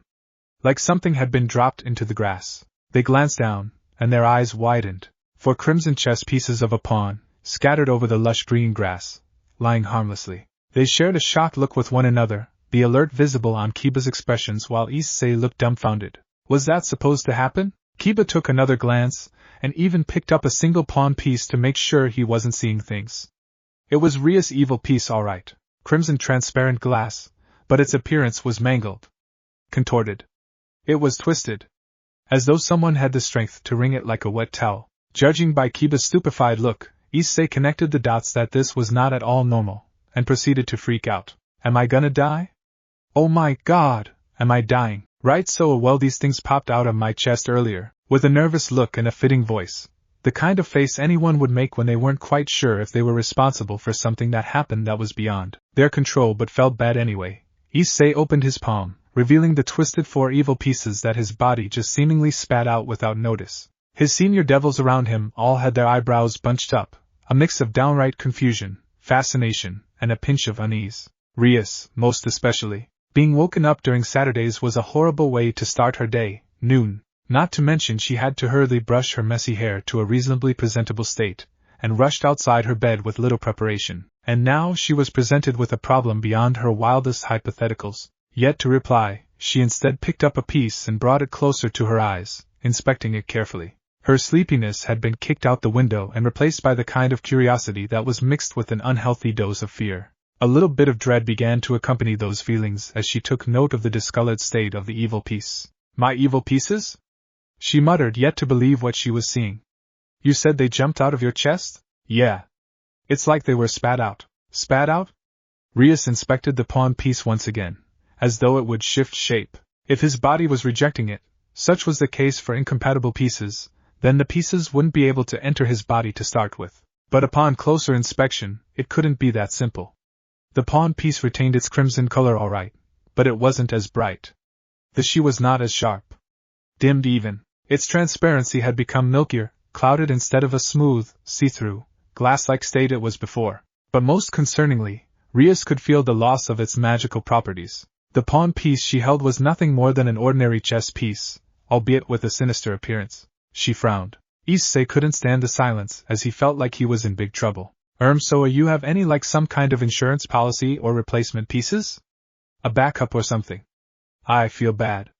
I mean, those things look pretty expensive. Maybe I can see Hell's HR or whoever's responsible for distributing these things? That would be Satan Lucifer's, and yes, there would be replacement pieces. That was the least of her concern. Normally she would laugh at his suggestion, but this was no time to be amused by his innocence. She was more concerned about him and the implication of this incident. That the evil pieces was not, for a fact, permanent. No. There's no need, she said. You don't have to do anything. This isn't your fault. Or anyone for that matter. You couldn't possibly have known, Rias assured. A much-needed relief for him, but none yet for her as questions began to hound her brain. Replacement pieces are the least of my concerns right now. It's what happened inside you I'm most bothered by. Haha, yeah. You me both. Issei nervously glanced down to look at his chest, wondering if there was a tumor growing inside. Rias frowned. Unfortunately, her hypothesis was proven to be correct. With this, there was no denying there existed something inside him. something that granted him his ocular superpower. But what? Bela? As far as it was recorded in the codexes, there had been no record of a forbidden Bela view possessor being able to disintegrate objects on a whim. And last she remembered, a damper serving the Teeps vampire clan held that sacred gear. There had been records of multiple possessors of the same sacred gear, but not one that had a soul of a certain entity in it. But even if the damper had died years earlier, Issei had activated his power at a very young age. So, what on earth resided within him? A creature perhaps more sinister than a dragon king? Sona had never experienced something like this kind of issue from Saji. Then again, Vritra was comparably tamer than the rest of the dragon kings and significantly weaker due to being sealed in a sacred gear. Maybe Issei's case was a compatibility issue. Sacred gears were originally gifts from God to humans. For Satan Beelzebub to be able to through the Agria's crystal to convert those God's gifts possessors was a miracle by itself. It'd be well appreciated if you can share your thoughts with us, Rias. We're no psychics, you know. Noting she was too deep in thought, a bad habit Rias didn't seem able to shake, only got worse as she grew. Akino kindly reminded her king that no one here could read her mind. HM? Ah yes, Rias muttered. Well, I was just wondering about what might have happened. My guess is that there's something in you. We just don't know what yet. That said, not even my brother had seen something like this, and his servants are immensely powerful beings. One of them is a dragon, for a fact. Hearing that, Issei felt more anxious than relaxed. He did a spit take subconsciously and scratched his jaw. He wasn't book smart, but he was at least logically sound, and he could tell something was wrong with him. This event had only strengthened his worst fear, not being able to truly fit in, even when he already felt cozy. Could have been duds? Akino pointed out. Those things have been sitting in your pocket for years, Rias, she added another thought, noticing her junior's anxiety. If Rias wanted to discuss this, then she should do it somewhere not in front of him. He was a greenhorn, and all this new information would only overload his brain. Rias was about to answer straightforwardly until Akino nudged her side, causing her to give her queen a look. Akino then flitted her eyes towards the boy, and Rias understood the message. Possibly, she then muttered, easing her tone and expression, smiling easily. It's fine. There's a first to everything, including things we would have never thought would be possible. No need to fuss about this, Hayadu. We'll take a look into it. Right.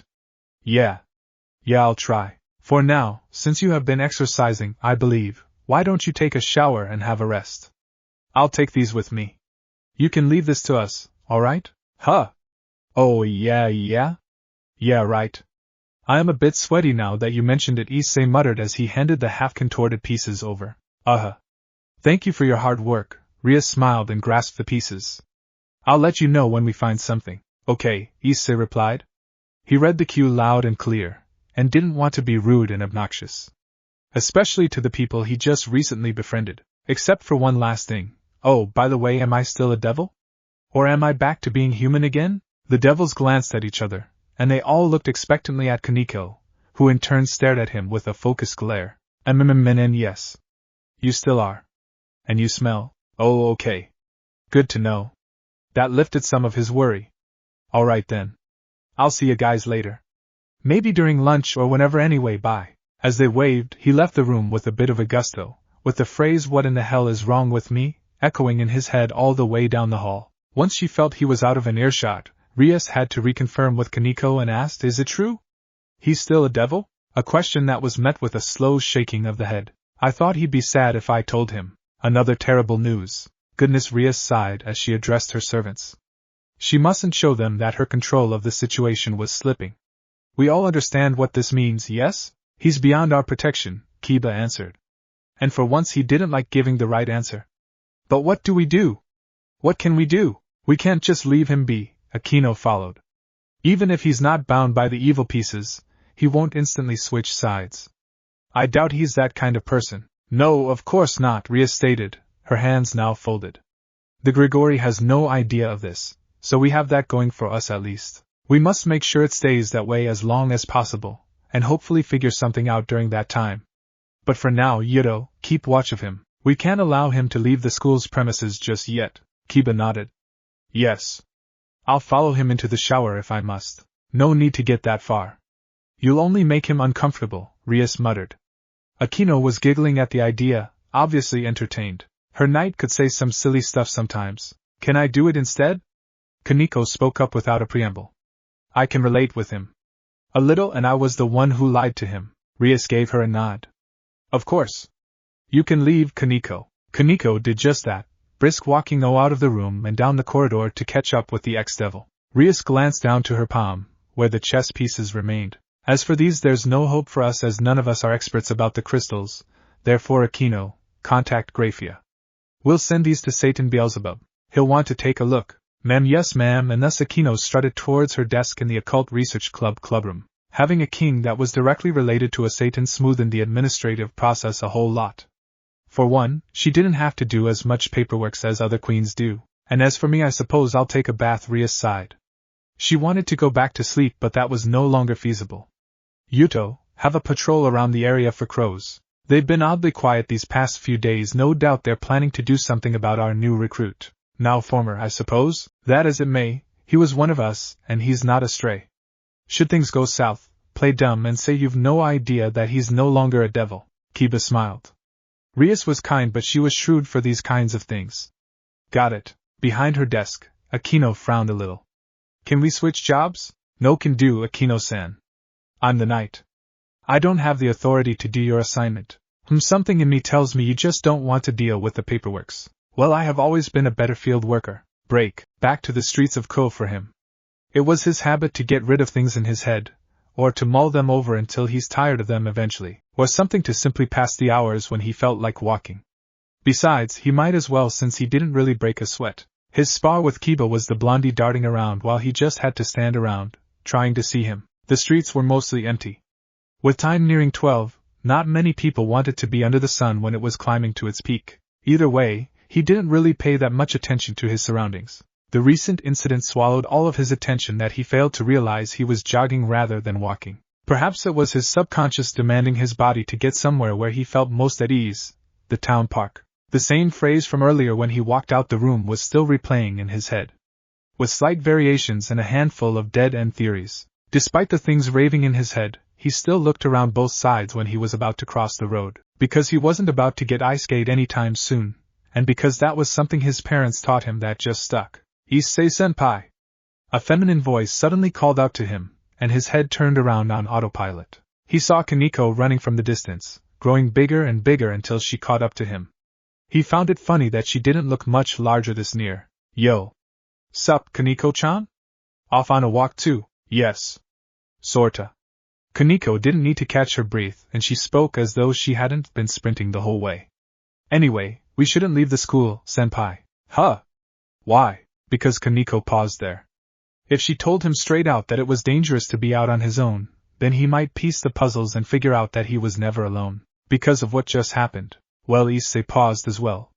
He supposed this was that big of a deal, and he really shouldn't be pushing his luck with the fallen angels either way now that he thought about it. Well, yeah, fair enough. Let's get some ice cream before we get back though. I know a place nearby. I don't bring my wallet, Koneko reasoned. Now don't worry about it. My treat. She couldn't lie this time. She could use some ice cream in this kind of heat. And free ones would taste even better.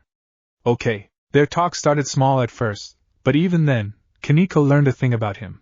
He was immune to brain freeze because he gobbled his soft serve in seconds, and that he knew how to hold a casual conversation without making it awkward, and that he actually talked a lot more than she thought a recluse would talk. She felt it was one-sided, however, since he was the one who kept asking questions. No one said it was easy to be introverted. She always felt guilty about this kind of small stuff, yet she had no idea on what question she should ask him, if it was appropriate, or too personal, or not. Are you an only child, Koneko-chan?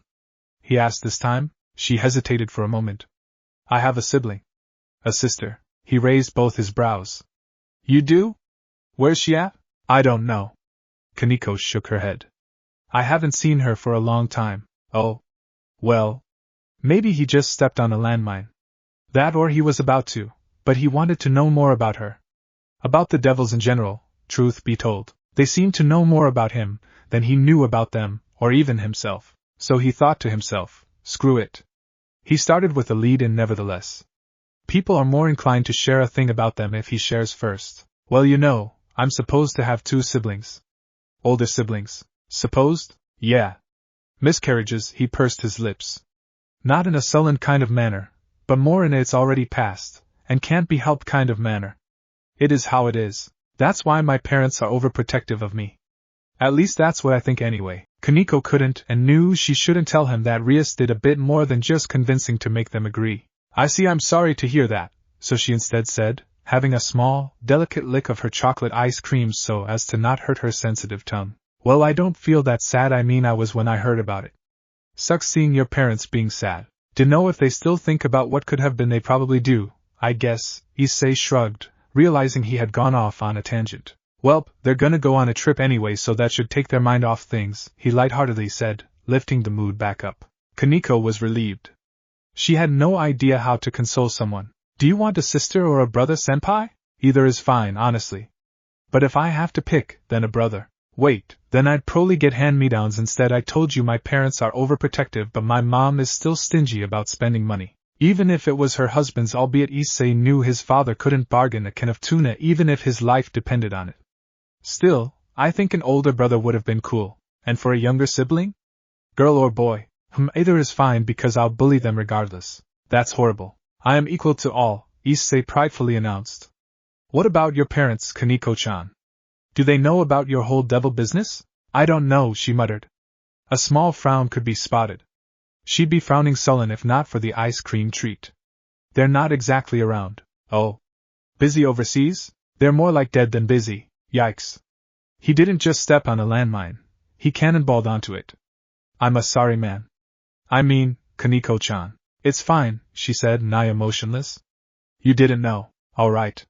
Time to reel back and salvage the conversation before it steered off the road to Awkward Hill. So what were you doing, Koneko-chan?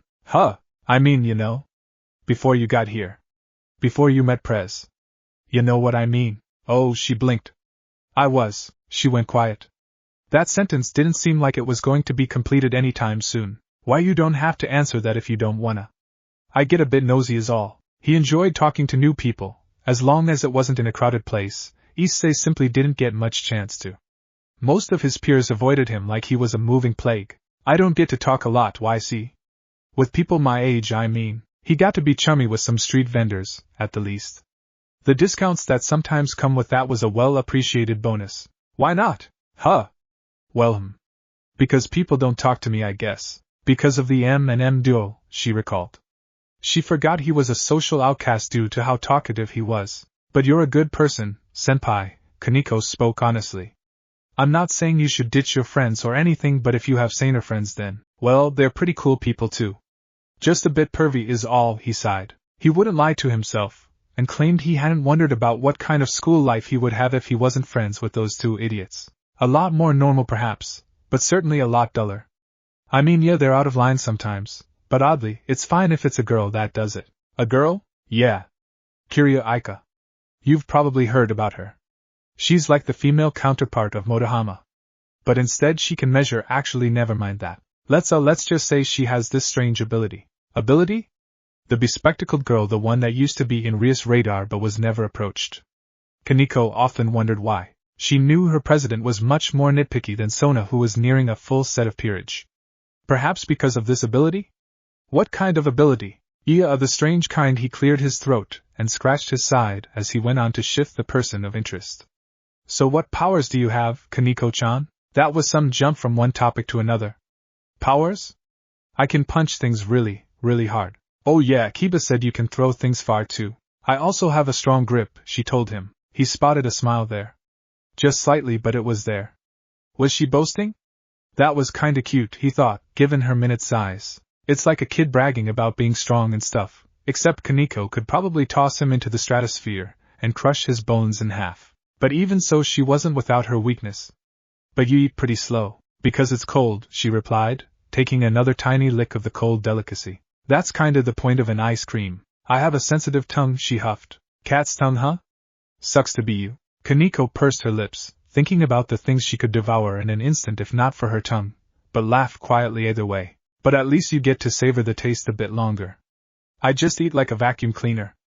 I don't think my taste buds get to enjoy the flavor. She never expected to be this comfortable with a person she had only known for a few days. Maybe because her shell had been slowly dismantled by Rias, Akino and Kiba that she could warm up to a new person this quickly. She thought training him would be a pain, if she was to be honest. Never judge someone by their cover, she supposed. So anyway, do you have any other powers? Other than punching and throwing people straight into orbit, I mean. I do, she muttered. Quieter this time. But I hate it. Really? Why? Because, and she went awfully quiet again, even fully stopping like she just entered a freeze frame. Bit personal, huh? That's fine. I won't push, Kaneko-chan. No, it's not that, senpai, Kaneko whispered suspiciously in a lower tone as she grabbed his wrist, even throwing her ice cream cone to the side. Hey, don't litter or waste food, he promptly scolded, sounding a lot like his mother, when then a cold, deep female voice came from above. Don't worry about it, Calawarner declared as she descended. The skies behind her had shifted into an unnatural purplish hue. Your face will be in the same ditch in a few seconds. Man. You're crazy strong. She's just weak. Puffing out a huff and dusting off her hands after successfully planting the now unconscious Calawarner's face into the ditch, Kaneko went on, leading the beaten fallen angel with little to no fanfare. Issei kinda felt bad for the lady, but she did swing first. Meanwhile, back at the ditch, Calawarner groggily and grumpily, mostly grumpily, pushed herself off the shallow water. Luckily for Japan and their cleanliness, she was mostly wet and sore and not covered in garbage. Still, the humiliation felt worse. What did I tell you, you idiot? And thus came the rest of her group. Cowards who chose to lag behind and watch instead of helping her. Danzydanz, the biggest coward of all, offered her his gloved hand. Of course, Calawarner slapped it away. The suited and fedora-wearing man simply shrugged, being used to it. You didn't help me, Calawarner griped, her eyes glaring at Rainier, her de facto leader. Of course we didn't. We're not stupid, Rainier replied with her hands folded. You're lucky he was with the little runt instead of, well, any of them, shrugged Middlet, throwing in some minor healing spells to ease Calawarner's bruising. You'll either be mincemeat, deep-fried, or straight-up evaporated. TCH Calawarner scoffed, evidently bitter. Are we really this pathetic? No. We just have the shittest luck. Also nobody will give a shit if any of us dies except maybe Danzyg's wife, Rainier commented, sighing afterwards. But we do give a shit about us, so quit moping. At least we got something out of this. What? Calawarner spouted. A picture is one, said Danzydanz, currently gazing at his phone at the picture he took moments before that little devil smashed Calawarner's face into a wall with the human boy, looking absolutely stunned. Rainier only sighed. She just wanted to get this over with. No, you blithering idiot. He turned back to human. How? Do I look like an expert to you? Rainier grumbled, causing Calawarner to grumble back. Why care about the how? He's a human again. That's it. Perfect. We'll get him when he's alone, Danzydanz smirked. Knowing him, he'd probably be the last to get in the fray, but Rainier kept the thought to herself. She was fed up from being lambasted by Penemu for stalling her assignment. They probably already know as well. He's gonna be guarded like the queen, Middle pointed out, poking Calawarner's bruise to elicit her pained groan just because she could. She dodged Calawarner's slaps swiftly as she continued, what if he's never alone? No one can pay me to risk my life fighting those bats. There's 4 of us and 4 of them that Gremory brat should be taking a day off today or busy playing detective. So that leaves 3. There's a chance the half-breed will be helping her as well. Already knowing what to expect, Danzydanz stepped in first in line. I'll distract the little girl. No. You're good at running away. You get Barracuda's brat, Rainier ordered, much to Danzyg's woe. Priestess of Thunder against the common grunt. The odds didn't look so great. Disregarding Danzyg's apparent gloom, Rainier went on, Middlet. You're good at being annoying, annoy the hell out of the runt. I'll deal with the sword guy. I'd rather deal with the swords guy. I feel like I'd be able to reason with him, plus he doesn't look half bad.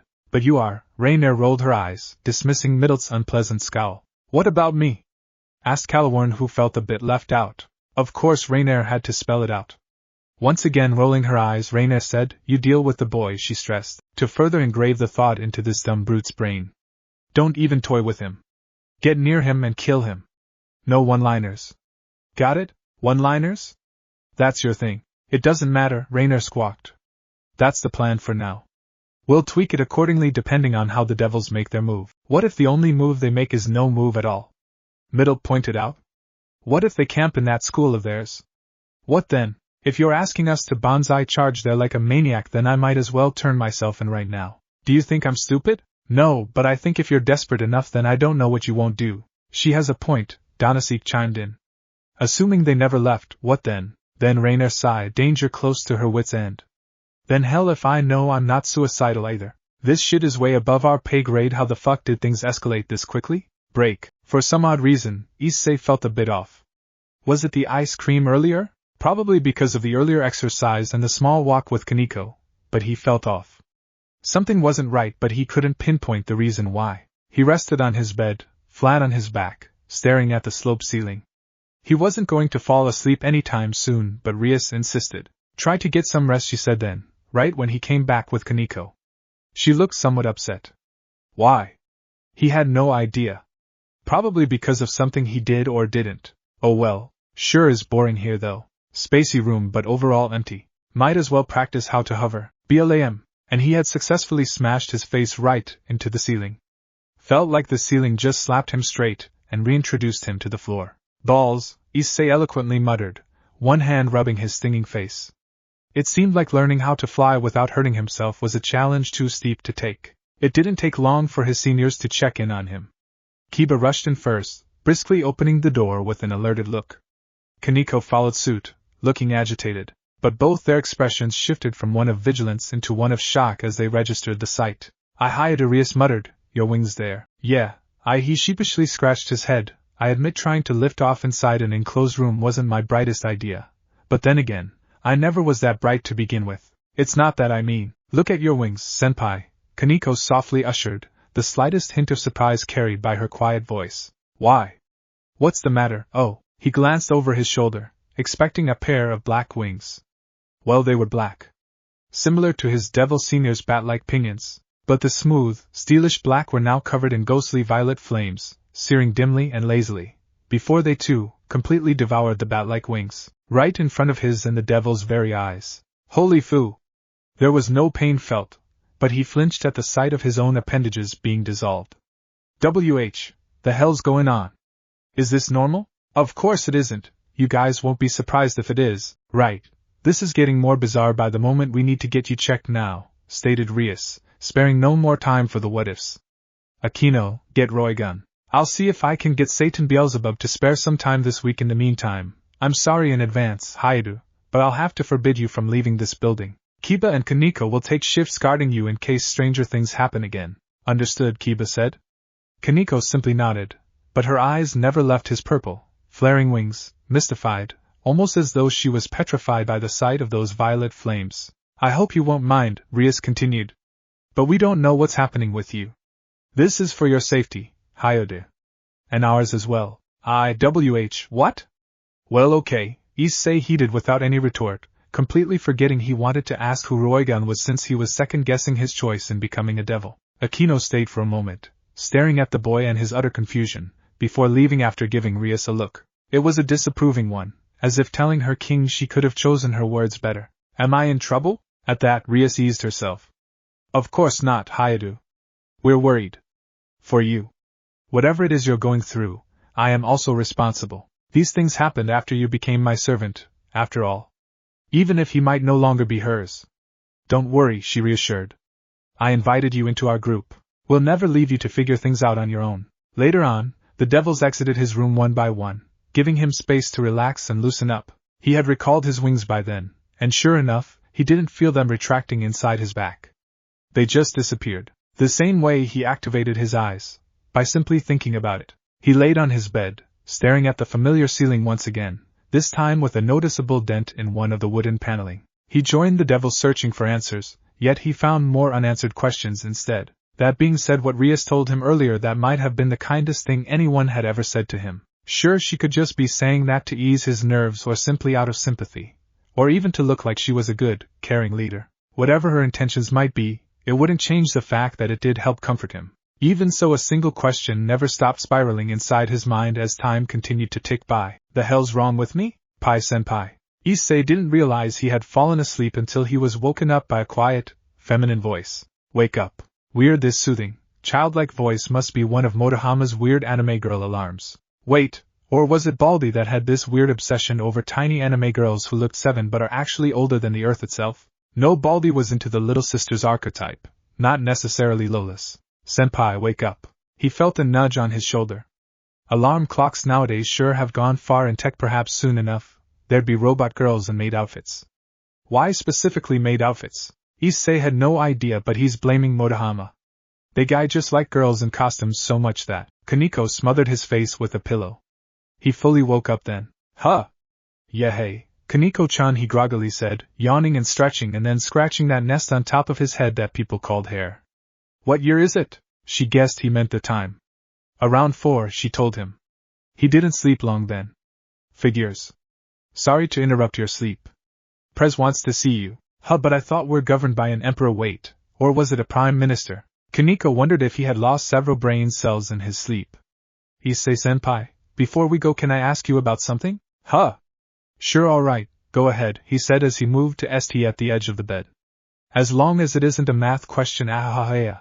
I'll shut up now. Thanks, Koneko sniffed, unimpressed. Back when your wings, she paused, looking confused for a moment, turned, right. He had that going for him. Uh-huh. Yeah. My wings, what about em? Were you scared? Huh. Scared? Issei muttered, proceeding to give a thought, restarting the gears in his brain. I dunno. I wasn't thinking much about my feelings then. I was shocked though, confused too. Dunno if I'm terrified. It's something you have that's beyond your control that you didn't know you have. If I were you, I'd be at least half terrified. Oh yeah, fair point, he nodded several times, looking thoughtful. Well, guess I'm more worried than scared of it. Those things are kind of the same in a way though, huh? Koneko would say it was entirely different, but she was more interested as to why he felt that way. Worried? Yeah. For me and the people around me. Though mostly for me because I don't know what the heck is happening in me and why it's happening, he decided. But there's excitement too. Kind of the childish kind. Like going on a jet coaster for the first time, if that makes sense. Koneko wouldn't know. She wasn't allowed to ride one. Too short. I see. Yup. It's like learning something new about me, which is kinda scary now that I think about it. Like, if I don't know what the hell I am, then how will someone else, am I right? That's why we have physicians and doctors, she muttered. She didn't mean to sound sarcastic, but certainly came across that way. Issei thought she made a lot of sense though. We should go now. Roigun-sensei is waiting for you. Issei blinked. Sensei? What, like a teacher? From here? This school? Yes, Koneko blankly said. She's a nurse. Huh, the school nurse. What? He furrowed his brows, scratching his eyes. Wait, which one? Koneko frowned confusedly. We only have one school nurse, she stated matter-of-factly. Chisato-san is our university's nurse. She goes to our medical room to hang out because Roigun-sensei always slacks. Alright, wait, so that sensei? She's a devil too? Although she didn't say it, the look in her eyes told him she was questioning his intelligence. Senpai, the Gremry family funds and runs this school. Some of the staff here are devils. Oh yeah, Issei muttered sheepishly once he thought about it. That makes sense. Thanks for watching this video. If you really enjoy this video, like, subscribe, and comment down below, and turn on that bell notification. Don't forget to support and follow the DanzyDanz for writing that awesome fanfic, and also make sure to comment on this story, link in the description. See you in the next video. Goodbye.